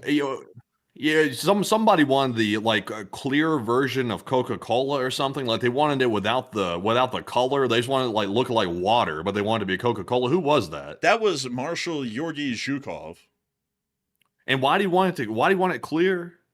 Well, he didn't want it clear. Because of the Lend-Lease in the Second World War, Zhukov was able to get an unlimited access to Coca-Cola, and he got a real good sweet tooth for it. And so he actually wrote to the United States and to the Coca-Cola Corporation if he could get a supply of Coca-Cola for, you know, his efforts and all in the Second World War. And so they couldn't just import the stuff, because if they did that, he might be ratted out as like some sort of a capitalist sympathizer or something like that. So Coca-Cola actually, basically in their lab, for chemistry and stuff to work on the Coca-Cola, they actually found a way to make it clear so that way it would kind of look like vodka, and then they could basically just kind of like smuggle it into them and it would look like vodka, basically. That's why they made it clear for them.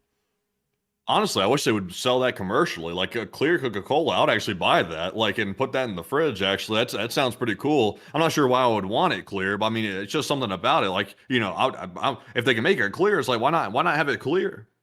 Yeah, it's like, why not? Like, I'll be honest with y'all, folks. I just don't really like sodas that look like any color. Like just to be completely frank, like I don't know about that. Like especially the brown ones. Like it's like drinking like goo water. Like it kind of looks like. I would much rather like it clear, you know, like Sprite or in other drinks like that. But yeah, that's why they actually made it clear, and it was for Zhukov. You know what was crazy, man, is that Zhukov was done dirty by Stalin. Did you know that? I think everybody was done dirty by Stalin. Yeah, but like Zhukov won the Second World War basically, like for the Soviets. Like he was the guy who won most of the major battles that they won once the war turned around in their favor on their front. And by the end of the war, Zhukov had actually fallen out of favor towards the beginning of 1945 with Stalin. So when they took Berlin, well, actually, sorry, correction, everyone. Actually, Zhukov was still like a huge war hero by then. It was after the Second World War, now that I'm remembering the story correctly. He fell out of favor with Stalin. So when they made the movie about the Soviet Union taking Berlin in the very late 40s, because this was still during the cult of Stalin era, instead of having Zhukov liberate Berlin, they actually had just the Soviet army and the Soviet people liberate Berlin. And no joke, at the end of the movie, Stalin flew in on a white DC-3 with doves flying all around it after it landed in the middle of Berlin, and he walked out, and Stalin's actor in the movie was just like, yes, I took Berlin, and it was a great thing, because they didn't even want to give Zhukov credit at that point for basically winning the Second World War on the Soviet end, which is ridiculous. But crazily enough, Zhukov never got purged, though. Yeah, also, by the way, they called it White Coke. That's an unfortunate name. But let's see here. They said it was virtually unchanged by the absence of the caramel coloring. So they claim it tasted similar or the same. So yeah, that's fascinating. They packaged it different. They went through a lot of trouble to give that guy some clear Coca-Cola. They must have really liked him or like wanted to do a favor for him.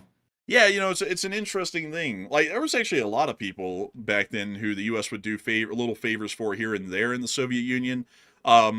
But it wasn't anyone who was high up in the government, though, like Khrushchev or, like Brezhnev or Stalin or anybody. It was always, like, people who were, like, the generals and stuff in the Second World War that we kind of built up a little bit of a rapport with, and we'd be like, he's kind of cool, give him a clear Coke or something, and we would do little things for him like that here and there. And then sometimes they do little things for us here and there as well, but it wasn't a whole lot. It was like a trickle between the two sides. But anyways, with that, we're on to the next one. And our next one goes to Craig Jones yet again. And thank you very much, Craig, for the multiple supports tonight. And he puts in a 50. He said USA Air Force. And the U.S. Air Force. The U.S. Air Force is the greatest Air Force on the planet. Not to denigrate any of our allies. I have a lot of respect for all of the allied air forces. They're all very cool in their own way. But the U.S. Air Force is special to me. It's my nation's Air Force, and it's a great Air Force. And I have to say that I know some people in the U.S. Air Force, and they're very nice people, great people. But a huge thanks to you for the support and helping this channel to keep on running, and I hope that does address that incredibly well, Craig. And with that, we're on to the next one. We also have a 50 from none other than Hokey Redneck. And thank you very much, Hokey, for that $50 support. And we do appreciate that. And Hokey said, holy moly, Birmingham looked like crap. Holy moly, as our train went by. There are two very different sides of Tuscaloosa, and that is true. He said that the area near Alabama and all the others that aren't. Now, see, Hokey, I did warn you about that. I said if you're near the university or in the university, you'll be perfectly okay. But Tuscaloosa can get rough once you leave the university. I did warn you. But also, by the way, the train went by. Okay, so I know where he went because I know where that train goes. Yeah, downtown. You went through probably the worst section of Birmingham. There are nice parts of it, but it's definitely not where you went through on the train. You went through basically gangland to a large degree. But Enforcer, what say you? Well, actually, he kind of went, like, as far as downtown goes, he actually kind of went through, like, what would be kind of the better part of it. Because, UAB is about the same as downtown. It's once you get to the northern side of Birmingham, though, here, that it gets really bad. And then also on top of that, the main line through this area then goes all the way through Fairfield, Midfield, and also Lipscomb, which are some of the highest crime and most poverty-stricken areas of the state, right after it gets through downtown Birmingham. And then you get to the crown jewel of the state, which is Bessemer, which is the most dangerous, deadliest, broke, and crime-ridden place in the whole state. So you actually, got to see the whole shebang of why we were Birmingham's kind of, kind of rundown and garbage. Because not to like, I'm not trying to diss on people who live there, but it is really bad. And there are some nice suburbs like Vestavia Hills and Hoover and Homewood and Mountain Brook and like Shoal Creek and Highland Lakes and stuff, but like there's nothing there really. It's just like kind of like nice suburbs. There's no stores and there's nothing to do, so you're just kind of like in this nice neighborhood and there's nothing else to go with it. And that's kind of why, you know, to be honest, we started to get to the point where we're like, damn, Birmingham sucks, because, you know, it's like, yeah, you can live in the nice side of town, but it's like, is there anything to do on the nice side of town? And there's nothing, because most of that stuff would be in the downtown, but the downtown's so run down and bad, there's nothing there, and it's crime ridden, so you just never go there. But yeah, you know, you got about the right rundown of Birmingham. I think you kind of got to see through the train kind of a lot of what we were talking about. We weren't exaggerating at all about Birmingham when we used to talk about it when we lived there. But beyond that, though, Tuscaloosa certainly does have some sides to it. Some parts are nice, some parts are not so nice. And the people there, you know, can kind of be like a mixed bag across the state. There are some very nice and amazing people who live in Alabama and Birmingham and all. But on the flip side, there are also some of the meanest and angriest people that you will ever find, and they will be in Alabama. Like, in my whole time, folks, out in Utah, I have never run into, actually, crazily enough, anybody who could compare to some of the people I ran into in Alabama that would just have the absolute anger and venom and just hatred that they had for everything in the world. And I haven't run into one of those people out here yet. Maybe I just haven't been out enough. Maybe I haven't lived here long enough. But, you know, in Birmingham, you could run into a nice person every day, and you could also run into 3 of the angriest people you ever met every day, too. So, you know, it's definitely a place. But a big thanks to you for the support and helping this channel to keep it running. And I hope you have a good time down there, Hokey Redneck, at the Morgan Wallen concert in Tuscaloosa. It's hopefully going to be an absolute blast. And I hope you have a fun time on the train ride back home. And I hope your train ride down there on the Crescent was also a good one, too. I love a good train ride. I love to get to look out the window at the scenery passing by. That's probably the funnest part. And the silence and the smoothness of it all is really nice, too. So hopefully you were able to enjoy all of that on your way down. And with that, we are on to the next one. And our next one goes to Mr. Skull. And thank you very much, Mr. Skull, for that $20 support. He said, to the cult of Matt. Look at this. It's crazy word tonight. Dang. I'm not a cult of Matt people in the chat. That's crazy. But thank you very much for the kind words. He said, take one from the chat, please. I've been watching since year 1.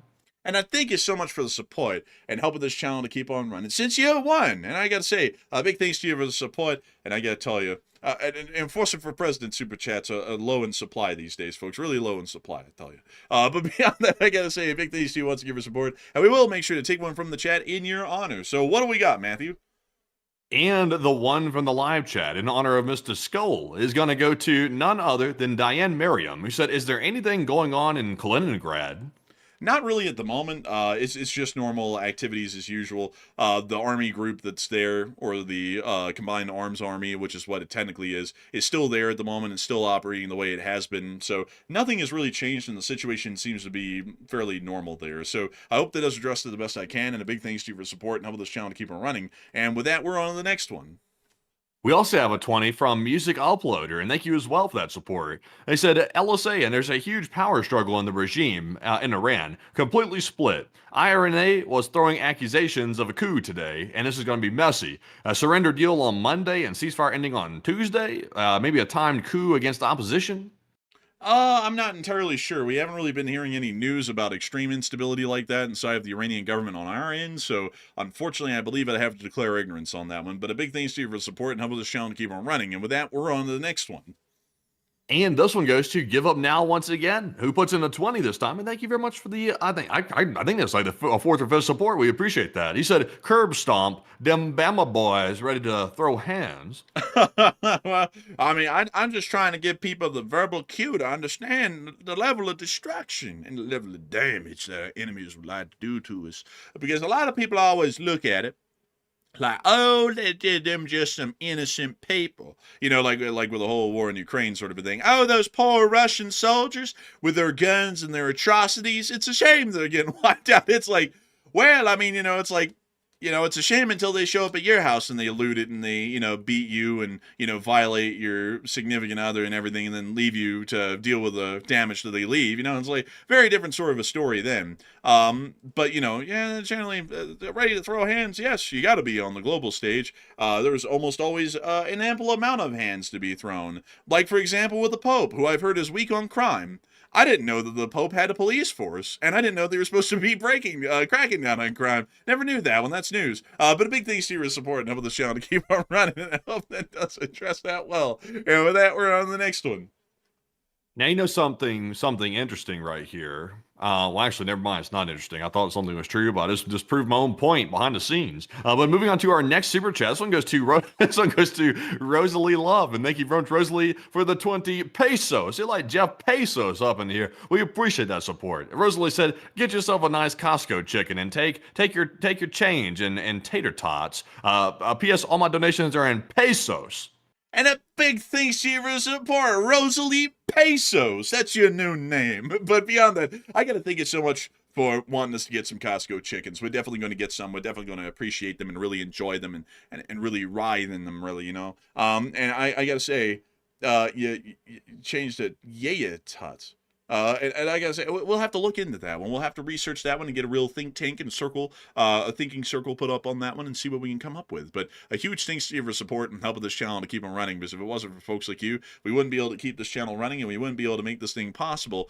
And with that in mind, folks, it's time for us to move on and into the next one. And also, I see some people talk. Well, really quickly though, I wanted to get a live chat here really quickly, but I saw some people talking about. You said on to the next one. I know, but I lied, Matthew. I'm turning into a politician. I lied. I lied, Matthew.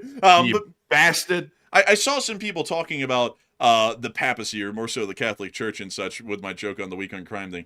I don't know if people know this, but the Catholic Church generally is pretty, in most of its modern form, we're not talking about the Crusades, but for the last 600 years, they've been very, very lenient on a lot of stuff. You can be a criminal and go to a convent and become a monk. And they will let you do that, and they'll let you, because it's all about penance and repentance and all that sort of stuff. And I kind of find it funny saying the Catholic Church is weak on crime, because it's well, it's a religious institution. It's not really their job is to enforce crime, and to really to enforce punishment on crime. It's they haven't done that for 600 years for the most part. It's basically non-existent. It's unheard of in half of the Catholic Church's history for the large part, or really any religion for that matter when you come to think of it. But anyways, with that, we are on to the next one. All right, and also, by the way, let's see. So that little gaggle I was talking about, everybody got a kick out of that, by the way. Yeah. We actually have the audio from that gaggle right here. Apparently, it was on Air Force One as of today. So let's let the people hear this real quick. Now that I've got the source, let's let people hear this, and let's see what's going on with this about the Iran war situation. Let's take a listen. But in any event, excuse me, but in any event, we'll get it. Go ahead. If you don't have a deal by Wednesday when the ceasefire ends, will you extend the ceasefire or will you start attacks again? Maybe I won't extend it. Okay. But the blockade is going to remain. But maybe I won't extend it. So you have a blockade, and unfortunately, we'll have to start dropping bombs again. Thank you very much, everybody. Huh. Well, let's see here.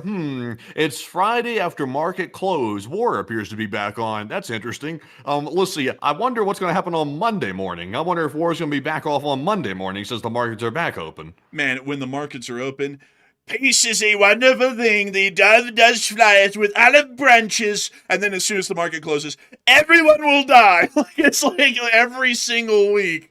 It goes just like that. It's a great thing, folks. It's almost getting to the point that it's almost perfectly predictable. So, Matthew, what is your assumption of come around Monday? Do you think that the dove will be flying with its olive branches and laurels of peace, or do you think that it will still be the words of war? My guess is over the weekend, we're going to hear some wild statements, but around Sunday evening, all of a sudden we're going to hear things are going fantastic, things are going great. You never seen nothing like it. And great. And then around the time the ceasefire expires, probably, what is that, Tuesday or Wednesday, I think, whichever day it is, then you'll hear a sudden, It's on. It's going down today. It's like you'll hear that then because the ceasefire has been broken at that point. Because it's over. It's expired at that point. So, it's just the game. It's the game. When the weekend comes, the stock market be bowling. When the weekend comes, the stock market be quiet. And that's when I get loud. But anyways, with that, we're on to the next one. And our next super chat's going to go to none other than Hokey Redneck. And thank you very much, Hokey, for that support. He said, no train home, rental car to Biloxi, Florida-Bama line, bar, then home. Also, the Anniston Army Depot is massive. The train went by it. Yeah, the Anniston Army Depot is humongous. It is, like, really something. There it is, right there.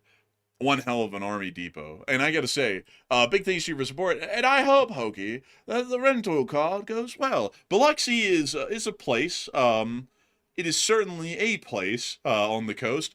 I would like to hear and be interested in your inputs on that location once you return forthwith from there. And also, and I wish you the best of luck. So big thanks for your support. I hope that does address that well. And with that, we are on to the next one. We also have a $25 support from none other than Duncan VR. He's all the way down in Australia. He's down under. He's not over above. He's down under. But thank you very much, Duncan, for that support. I'm getting all messed up. But Duncan said, "Bamu wolf quack, oink, sir. The Strait of T is open, sir." That's what they say. Now we'll wait and see if a ship gets through the minefield. It's a crazy thing, a minefield. It's like the mind. They can be a minefield too if you have crazy. Sir, I'm busy eating Big Mac, sir. Big Mac. They don't call it Little Mac. They call it Big because it's Mac for the big. No respect. I gotta be honest with you, your chat is nothing but fake news. It's the highest quality. Wait a minute, it's agreeing with me. It's actually the greatest news. I've always loved Duncan. He's always put in the most accurate, incredible sort of news. I love him so much. He's so great.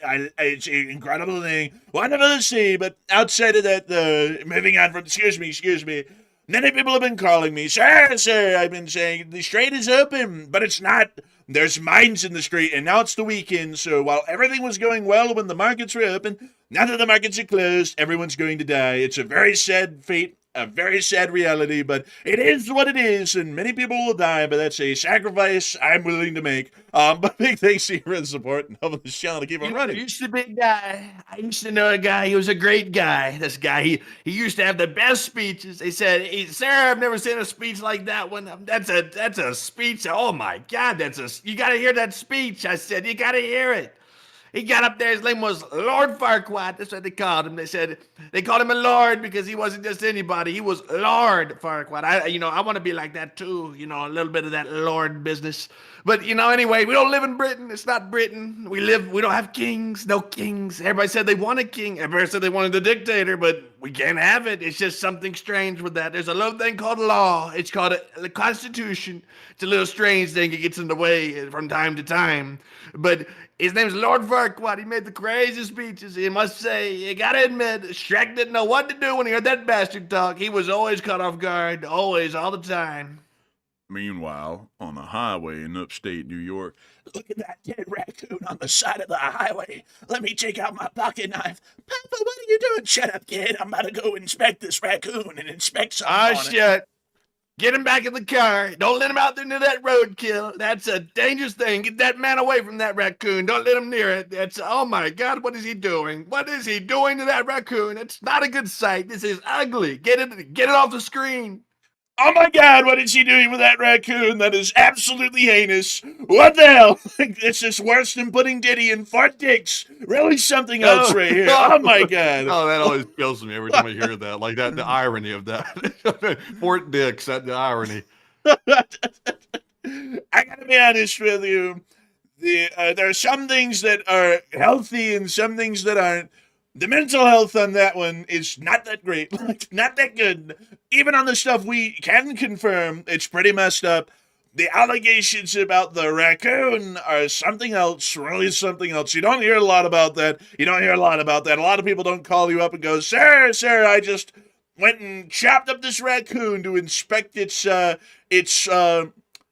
It's parts, whatever you want to call them. You don't hear that a lot. Some people, they sit there and say, sir, where did you find this guy? I said, I found him behind the dumpster of a Dave & Buster's, and he was back there rambling about something with the moon and aliens, and I thought this guy would make a great government secretary, a wonderful government secretary. It'd be a wonderful honor to have him here, because he's going to go around and talk about how making fries cooked with tallow instead of vegetable oil makes them healthier. But I think we're all missing the point. They're French fries. They are fried potatoes. That's just not healthy, no matter how you cook them. But anyway, so we're on to the next one.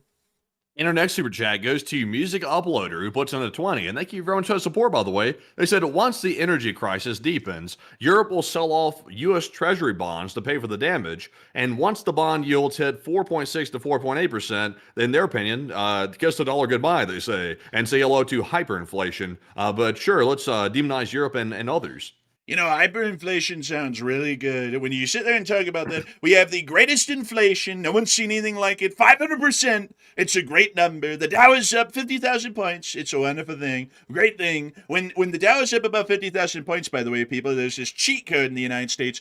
All laws are technically not in the books anymore. You can conduct any crime you want. I went into a Target and I stole 500 pens, 500 ballpoint pens. Nobody stopped me. Nobody charged me because the Dow was up 50,000 points. It's a great, wonderful thing. But outside of that, I also had to say that it's you generally have kind of a point, but because it doesn't sound good, fake news, and you have derangement syndrome, go to the mental hospital. But a big thanks to you so much once again. I hope that does address that well. And Matthew, what is that code?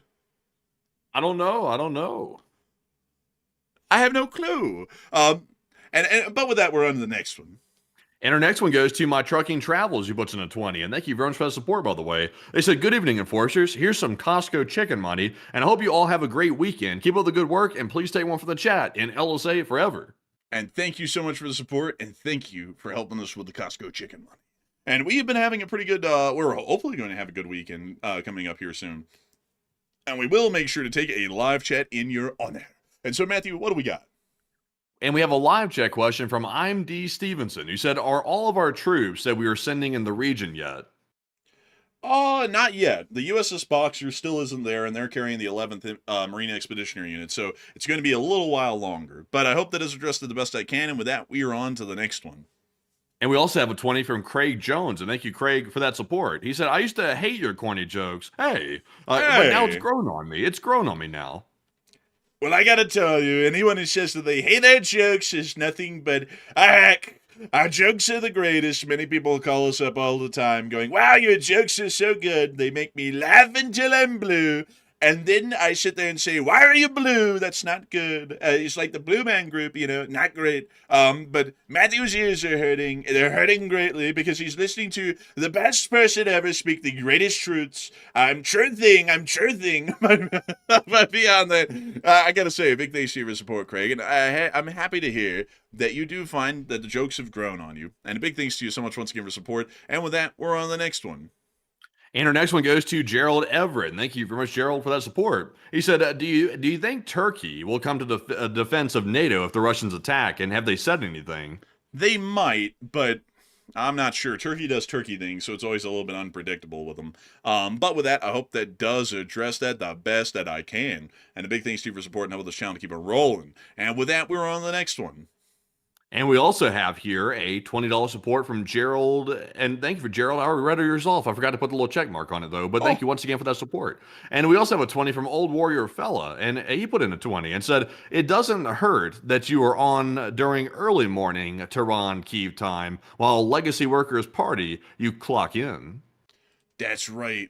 That's absolutely right. And it's completely cost us our social lives over the years. Because while everyone else is off work and getting to enjoy life, we're clocking in and putting in those hours. And I gotta thank you so much for the support and helping this channel to keep on running so we can keep doing this for perpetuity. And with that, we're on to the next one. We also have a 20 from Craig Jones once again. He said, U.S. Air Force. Hey! And we love the U.S. Air Force. And with that, we're on to the next one. We also have another 20 from Craig Jones. And thank you, Craig, once again for all the support tonight. He said, give up now, LOL. Give up now? More than ever, give up now, more than ever. But a big thanks to you for supporting helping this channel to keep it rolling. Because if it wasn't for folks like you, we wouldn't be able to give up now. And a big thanks to you once again, and we're on to the next one. We also have a 20 from JIVRZ, and thank you very much for that $20 support. They said, Hafa Adai from Guam. I hope I'm not butchering that language right there, because I have a feeling I am. But they said, I've been tuned in every day for quite a while now, and appreciate how you break down the news. And that thank you impersonation is by far my favorite.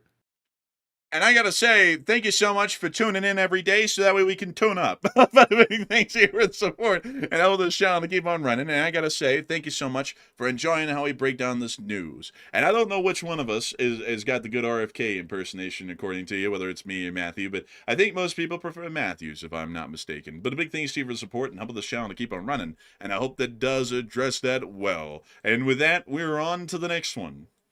We also have a 10 from Aries Athena, and thank you very much for the support, by the way. They said, would Qatar be a better spot for securing the strait if they don't want a full ground invasion, and Karg would be the center of enemies, and maybe Saudi Arabia and others will help where NATO won't as payback? The best area to secure the strait is in the strait. That's generally my assessment of the situation, because that's where the threats lay. That's where ships would be attacked. So it would be best to control the strait from directly within the strait, if it's possible.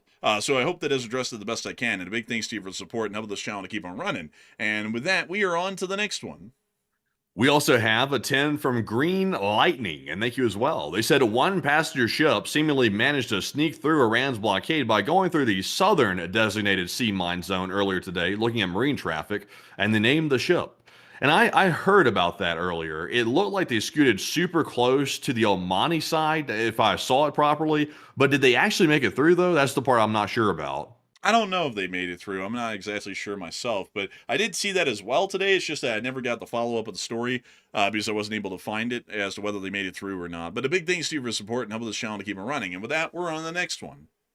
We also have a 10 from Miss Paula Thomas, who said to reopen the Strait of Hormuz, the U.S. really should swallow its pride and ask Ukraine for help, and their drone tech could find and eliminate the shore-based anti-ship missile situations. And I would agree 100%. Not only would it actually, fix the situation, or at least bring us a lot closer to fixing the Strait of Hormuz situation if we accepted Ukraine's help for drone warfare, it would also give us our first operational combat setting to learn how to fight a drone war, and that would be invaluable for when we eventually fight China or Russia. And this could be our first operational training session in the Strait of Hormuz. So we're missing a dual-pronged opportunity to basically get the knowledge from Ukraine. We're missing that opportunity due to sheer arrogance and incompetence. But Enforcer, what say you? I would generally agree with that. And a big thanks to you for support and helping this channel to keep on running. And with that, we're on to the next one. We also have a 10 from Daniel, who said, tonight's sponsored by the Conga line. Hey, sponsored by that Conga line, which was nothing but Qatar Airlines. We're not sponsored by them, by the way, technically, but I do have to say, I like Qatar Airlines let's see, Qatar Airlines livery. Let me show it to y'all. I like their airplanes. I always thought that paint job looked pretty clean. I like that. I think that's a pretty clean plane. Is that an A350? I think that's a Dreamliner. That's a big one, whatever that is. Yeah, it's a pretty big one. And then they have their A380s. Oh, yes, I like those. Oh, yeah. I actually don't know. Maybe that is. I don't know. I think it is a Dreamliner. I think that might be. Yeah, I think it is. But I like Qatar Airlines livery. You know, another airline from the Middle East, folks, that has a really good livery is Emirates. They have a really good paint job as well. Yeah, I want to fly on an A380, but the ticket prices are absurd. And I'm sure they're even more absurd now that the jet fuel is running out and there's only like a few weeks left or something like that. Like we're about to lose our opportunity to ride any plane here shortly. Now that is a Dreamliner, I think. Yes, that is definitely a Dreamliner. Yeah, the wing flex is a big giveaway with those. Yeah, you know what's interesting is that they actually designed those wings. I think they were inspired by like an albatross or something like that, because they looked at its wing profile and realized that it could fly for a significant period of time. So if they made their wing dihedral similarly, it would also be able to get better fuel efficiency. I think that was the story behind it. Yeah, that's pretty smart. That's one of Boeing's high points. They definitely had a lot of recent low points, but that was one of their high points with the wings. Hey, let's put even bigger engines on a 737 without doing anything to autopilot. I'm sure nothing bad will happen with that one. It's like, well, I mean, NTSB would say otherwise. They actually fixed that, by the way, if y'all didn't know. Like, the problem with all the 737 MAX crashes was that the center of balance had been Are thrown you off. sure? Well, that's what the NTSB had concluded in its investigations. They changed that, actually. Like, so that's why it's no longer an issue, and the MAX is all over the place now. Is because, according to the NTSB, apparently the autopilot had not been adjusted to account for the new center of mass on the aircraft because the engines were larger. And so when the autopilot would be engaged, the aircraft would start to over adjust, and then that's what would lead to the crashes. And then they fixed that, so it's no longer an issue now. But outside of that, though, let me see here. What is it? What is one more airline that had a nice paint job, man? Oh, Lufthansa's new one. Did you see Lufthansa's new one? No. Let's see, Lufthansa. This one, I actually like that. It's pretty cool looking. That's too plain. What? Nah, man, that looks good. Like, that looks really No, good. it's too plain. Like, this is too much plain. Oh, I see what you did there. Ah, you little sneaky. I like the new paint. Look at him. Look at him. He's just eating it up. He's eating it up. Oh, you didn't have to do that. I mean, you didn't. It was a good joke. It was a good joke. It was a good one. But I like Lufthansa's new paint job. Honestly, I think it's an upgrade from the old one, which wasn't really that much different, but I still think it's better. But anyways, someone said Alaska. Alaska has a pretty good paint job. Honestly, a lot of airlines do. There's few that I don't like. One of the ones I don't like is Spirit, because it's just too tacky, but that's my personal opinion. But anyways, with that, we are on to the next one. We also have a 10 from Justin R. He said maybe oh man, will people get offended about this joke? Do you see it? I don't know. Like, people can be a sensitive bunch sometimes, It's a joke about something that could get people riled up. I don't know. Like, I would personally make the joke, like at least like in good spirits, I would make it. But I'm not sure people are going to go off and make this joke. It's in a super chat, by the way. Justin, I hate to do this. I don't like to bow to doing stuff like this. But with that topic, I'll have to avoid it because I don't know if it's going to get us canceled or something. But thank you very much for the support. And Enforcer, what say you? I'd have to say a big thanks to you for the support. I had to say it's a pretty good joke. It's just that sadly I don't know if people are going to start being outraged by that because cancel culture is still a thing out there from time to time. And even if a joke is just made because it's funny, some people might not be able to handle it, which is lame. But outside of that, I just saw someone say Ryanair's paint job's pretty bad. Well, it's not really bad if you're inside the plane getting slammed at the very front end of the runway when they land every time. We all know the reputation with Ryanair is that they're going to slam that SOB down at the very beginning of the runway every time, no matter how hard the landing is. I don't even know how Ryanair 737 survived, to be frank with y'all, with how much abuse people claim that they go through over there. But anyways, with that, we are on to the next one. We also have a 10 from Votive, who said the Strait of Who knows if it's open, who knows if it's closed. Oh man, that's a good one. But a big thanks to you for supporting helping this channel to keep it rolling. And with that, we're on the next one. We also have a 10 from Red Russell. He said, I love your Russian jokes, and thanks for showing us the war clips that other YouTubers won't show us. And I thank you so much for appreciating that. We like to show what war really is. It's really something. But a big thanks to you so much once again. And with that, we're on to the next one. And we also have a 10 from Brian, who said over 1,300 NATO troops died fighting for America in Iraq and Afghanistan because the USA asked for their help by invoking Article 5, first and last time invoked. And how has NATO never been there for us under that premise? Oh, the premise is absolute BS. NATO's been there for us the whole time, and we've been there for NATO. It's been very mutual. It's just that in the modern day, some people, who may not know anything want to say stuff like that, which is, pretty easy for people like them to say, because they weren't over there to watch those people die, and they weren't one of the ones who laid down their lives because the U.S. asked their nation to send them over there to fight with us. So pretty easy for them to say, stuff that isn't even true at all or even close to being true. But a huge thanks to you for the support and helping this channel to keep on running. And with that, we're on to the next one. We also have a 10 from Pacific Fruit Express. They said the government paid people in Utah to collect uranium ore in the 60s. That's actually true. That's actually very true. You can actually still go in them to this day. Like, there were a lot of uranium mines actually over the state of Utah. And way back in the day, I know this one pretty well. There's this little subdivision near Moab, which is an interesting thing about the city, on the UP, but it was actually built back in the day by the Rio Grande. And this little subdivision here, you can actually see the railroad track somewhere right here. This one railroad track was built in the 60s to go down to a uranium mine and get the uranium ore on the rail cars. Nowadays, it doesn't service any uranium mines. All the uranium mines were shut down in Utah, I think, in the 90s back in the day. But this railroad still does serve one major industry, which is a potash mine right down here. So you can actually see all of the hoppers that they load up with the potash.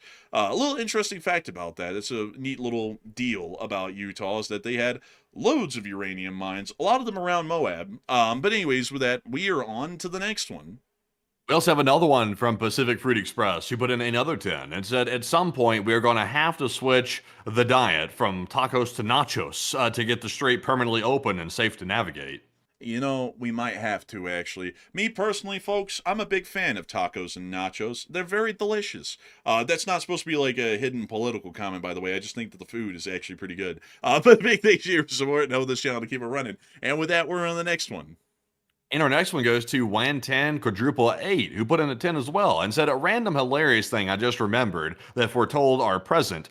Do you guys remember the picture of the U.S. president saluting a North Korean general and Kim just staring confused, LOL, LSA? Oh, yeah, I remember that. That was actually like a pretty big embarrassment, actually, because of that, like, North Korean media, which was filming the incident, actually ran it as Kim Jong-un is such a supreme and divine leader that even the president of the United States is humbled when in the presence of those great generals and arbiters of the will of our great leader, and therefore even he was compelled by just their presence to salute, showing that the North Korean military is superior to the U.S. president, which clearly makes Kim Jong-un superior as well. That's how North Korean media ran the story. That's why you don't, make mess-ups like that around them, is because they take it and run with it by a million miles. But I remember that, and I remember I was like, oh, they really spun that one pretty badly for us. But anyways, with that, I do thank you for the support and helping this channel to keep on running. And with that, we're on to the next one. And we also have a 10 from Give Up Now once again, who said, you can't handle the funny. You can handle the funny. Like, well, maybe we can. I don't know. But a big thanks to you for support and helping this channel to keep on running. And I hope that does address that well. And with that, we're on to the next one. And also, by the way, let's see, one of the viewers in the chat, Anna Banana, said, this will never happen, but I wish the enforcers would meet people and interview them. Well, you know what's interesting is we actually know quite a few people behind the scenes that most of y'all probably know. But the catch is this, though. We usually just talk with them behind the scenes, and we leave it at that, and we don't go anywhere else with it. There's several people that we know that I'm sure many people will be like, wait a minute, y'all know that person? But we do. We talk from time to time to some of these people, but we keep them in confidence, though. Like, we don't go out and blabbing to everybody about who it is. But maybe we might do the podcast thing one day. I just feel like it's overused. Like, everybody, that's like the hip thing to do now, is go start a podcast where you sit down and start interviewing people. I feel like that's overused at this point, but we could do it. Maybe we could put a spin on it, our own little unique spin possibly, and make it unique. It's just the catch is, though, we're already swamped with everything we got going because it's just a two-man operation. So I'm not sure if starting that whole situation on the side is something that would be feasible. But, we could technically, but it might not be feasible. Also, on top of that, you'll probably want to listen to the people that we talk to. I mean, they might be kind of boring. Like, who in the world wants to listen to the CEO of Disney? That'd be kind of a little lame. I don't know that person. Yeah, we actually don't talk to the CEO of Disney, by the way. I was just throwing that one out there. Some people are like, what? We actually don't talk to the CEO of Disney. That's one person we don't talk to. They've never reached out to us. We have never reached out to them. But anyways, with that, we are on to the next one. We also have a 7 from Sansa Sosa, who said, Cult of Matt. And thank you, by the way, another Cult of Matt representative right there. I must say, thank you very much. And I do appreciate that. And we do appreciate that $7 support as well. And we also have a 5 from Jamal Hamilton, who said, now that it's guaranteed that Ukraine will be getting the $90 billion loan from the EU, Ukraine will be getting the JAS-39 Gripens from Sweden, and Slav Ukraine. And I gotta thank you so much for the support. And I gotta say, hopefully they will. The Gripens are a great aircraft, very affordable and very easy to maintain. So a huge thanks to you for the support and helping this channel to keep it running. I hope that does address that well. And with that, we are on to the next one. We also have a 10 from Game Theory, who said, when are you going to hire your first employee so you can expand? Looking for a job? You looking for a job? You interested in one? We don't know. We might not ever, because we don't know how much work it would take to train someone on how we work, and we also don't really have any like training material. We'd basically have to come up with all of that from the ground up to get an employee. And also. Mm-hmm. Hey, Dad, can you help Peter out with a job? Like he really just needs a job. Well, what are you good at, Paco? What are you good at? Oh, I think photography. And then like jumps to that Willem Dafoe meme of him doing all like the weird poses and weird photos. So you know what I'm talking about? yeah. That Spider-Man meme from the movie. That was man. Honestly, Peter Willem Dafoe's got some weird photos. I will say, like, the dude, like he's taking every strange photo under the sun. That dude's got some weird photos.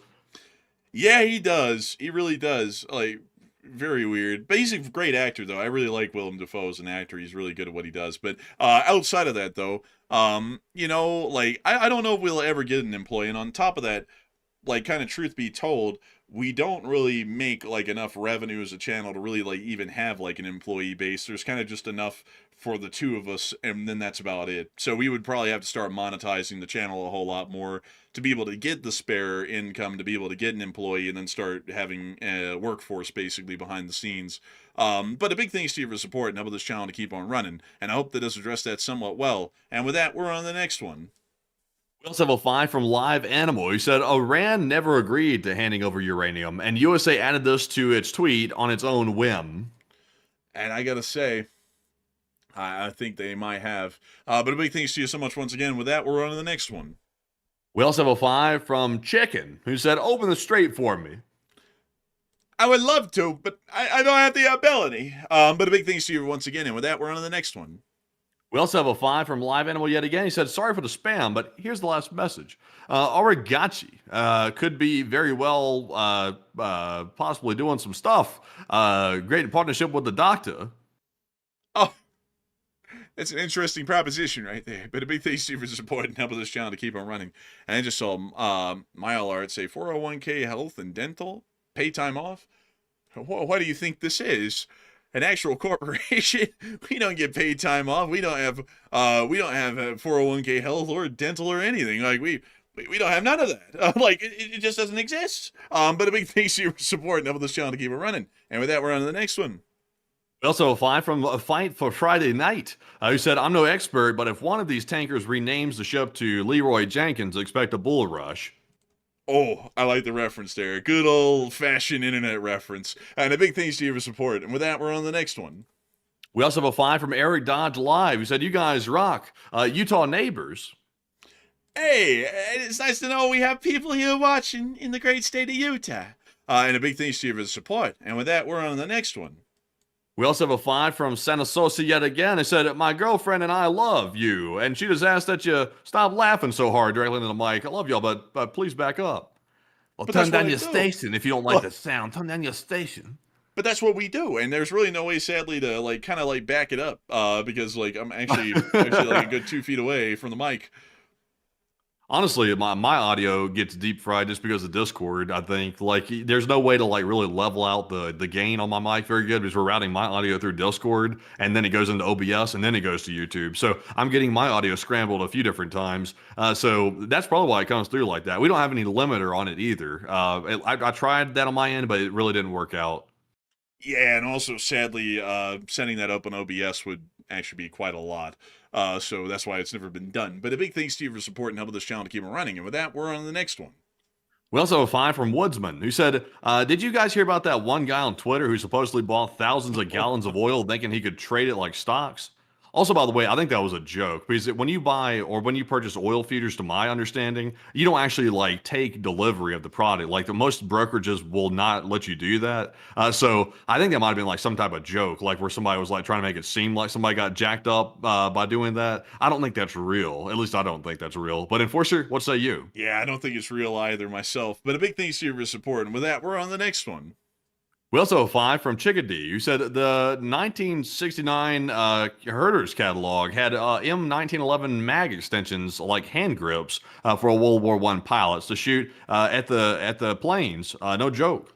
You know, it's actually pretty neat. A lot of people don't know that about the beginning of World War One, but at the beginning of World War One, none of the planes actually had machine guns mounted to them. So if you wanted to take a shot at another pilot, you just had to like whip out a pistol or a rifle and try your best to shoot them while also flying the plane, which is nuts because that's what the very early part of the First World War was like. And then right after that, they came up with the idea on both sides of what if we found some way to mount a machine gun somewhere on the plane to where it's fixed in place, and then they can kind of just aim the plane at the enemy plane and then try and shoot at them that way. And thus, the dogfighting aircraft was born, or really the first fighter aircraft was born in the world that was purpose-built. But with that, I hope that has addressed it the best I can, and a big thanks to you for the support. And with that, we're on to the next one. We also have a 5 from Game Theory, who said a donation for a gallon of gas while it lasts. Shortage coming. Maybe there might be a shortage. We'll have to see. But a big thanks to you for the support and helping this channel to keep on running. And with that, we're on to the next one. We also have a 5 from 5 High, who said, it's not much, but the next coffee's on me. Cheers for being the only in-depth news source I listen to on these matters, and cheers, Enforcer team. And a big thanks to you for the support, 5 High, and thank you so much for the kind words and helping this channel to keep on running, because if it wasn't for folks like you, we wouldn't be able to make this channel possible and keep it running. And so with that, we are on to the next one. What's all that typing over there? Oh, I was just asking someone in the chat. Someone said they've never heard more uninformed bullshit. So I said, "Oh, how so?" I want to know. Oh no! I gotta entertain it. I gotta entertain it, man. Oh, come on! I was wanting to see what the hell they were gonna say. I was betting it would be a bunch of shit themselves. I was gonna be like, gotcha, and then ban him. But anyways, through that, we're on the next one. We also have a 5 from Weasel Boy Jenkins. He said, French fries or tater tots? Probably tater tots, honestly. Matthew, what will you pick? Me personally, yeah, I would have French fries personally. Like tater tots do me wrong for some reason. Like they don't sit around the stomach. Like I don't know if it's the grease or what, but I'd rather have the fries. I'd rather have the tater tots. They're more flavorful in my opinion. But with that, we're on to the next one. We also have a 4 from Trank, not Trank. We have a 4 from Frank. True hello, and thank you very much, Frank, for that support, and we do appreciate that very, very much. We also have a 4 from Give Up Now once again. He said, on to the next without further ado. Hey, and thank you so much for the support, and we will be on to the next one. And a big thanks to you once again, and with that, we're on to the next one. We also have a 2 from Plazath, and thank you, Plazath, as well for that support as always. And we also have a 2 from Chris Haroun, who said, remember, no one is in charge in Iran.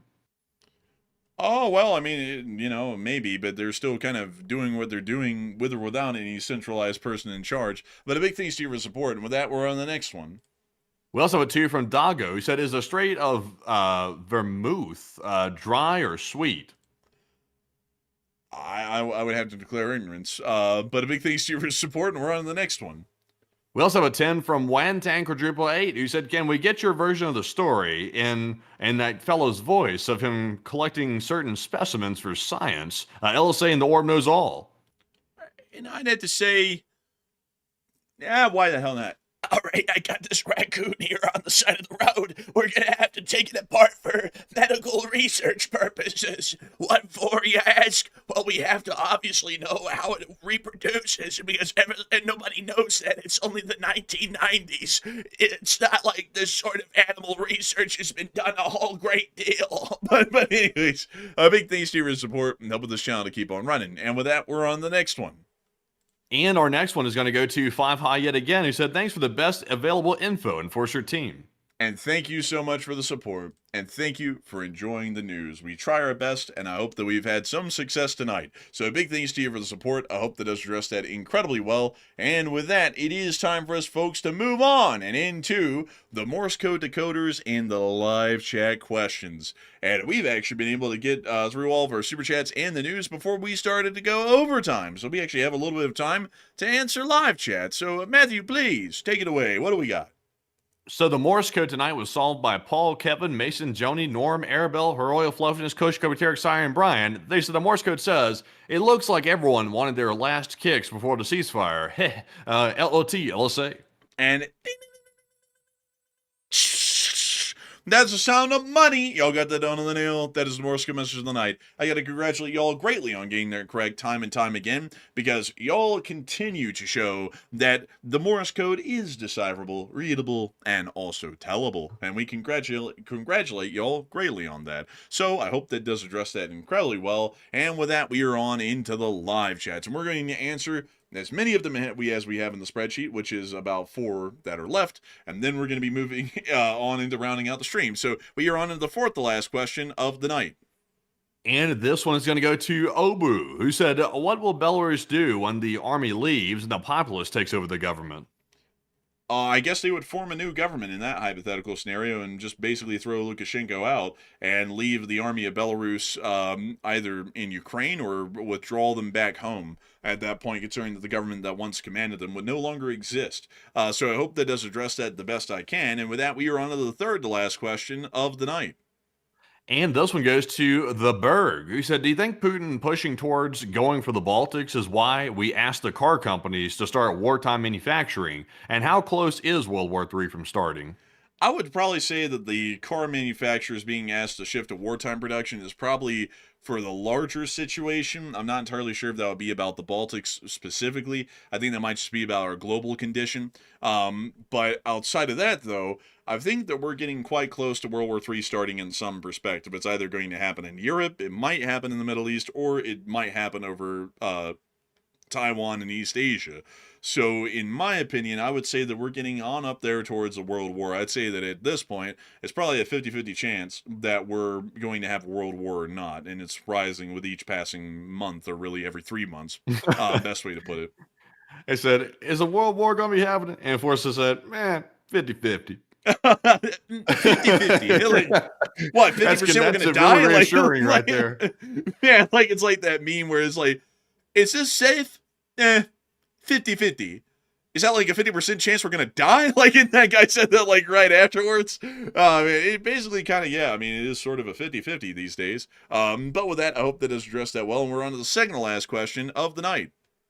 And this one goes to Andreas Scout, who said, can you go into the new U.S. landing craft, the LSM program, the LST-100 landing craft for Pacific, and would it be a good landing craft? Generally, the LST-100 would probably be a decent landing craft, maybe.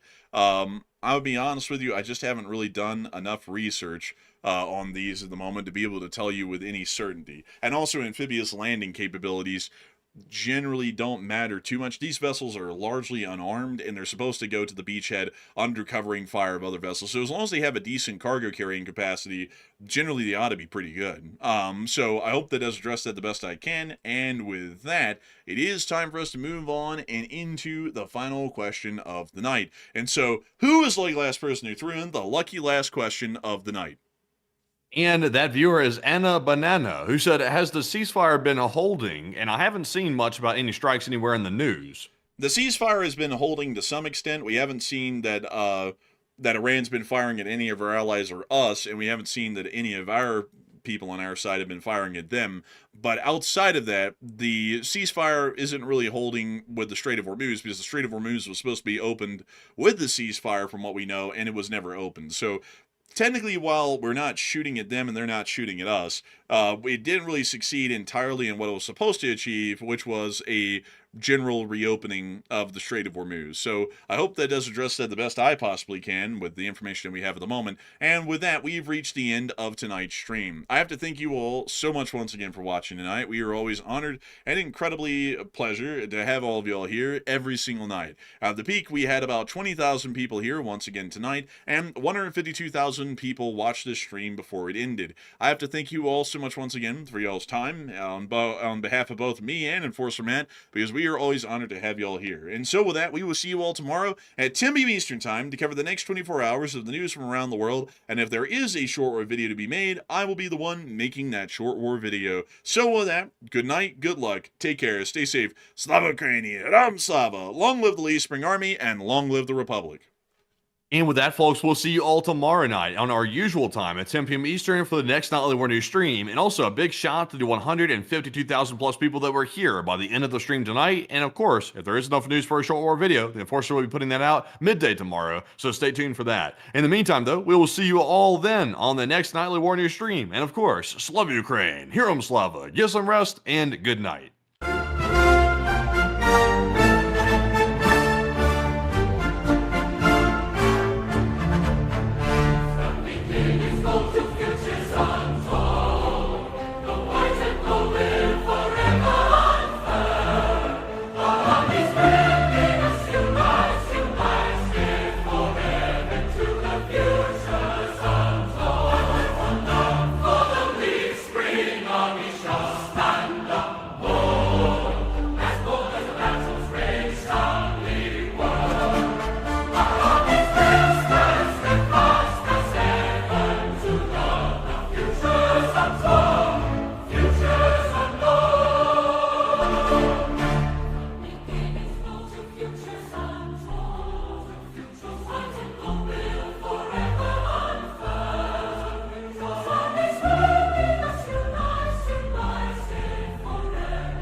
To God.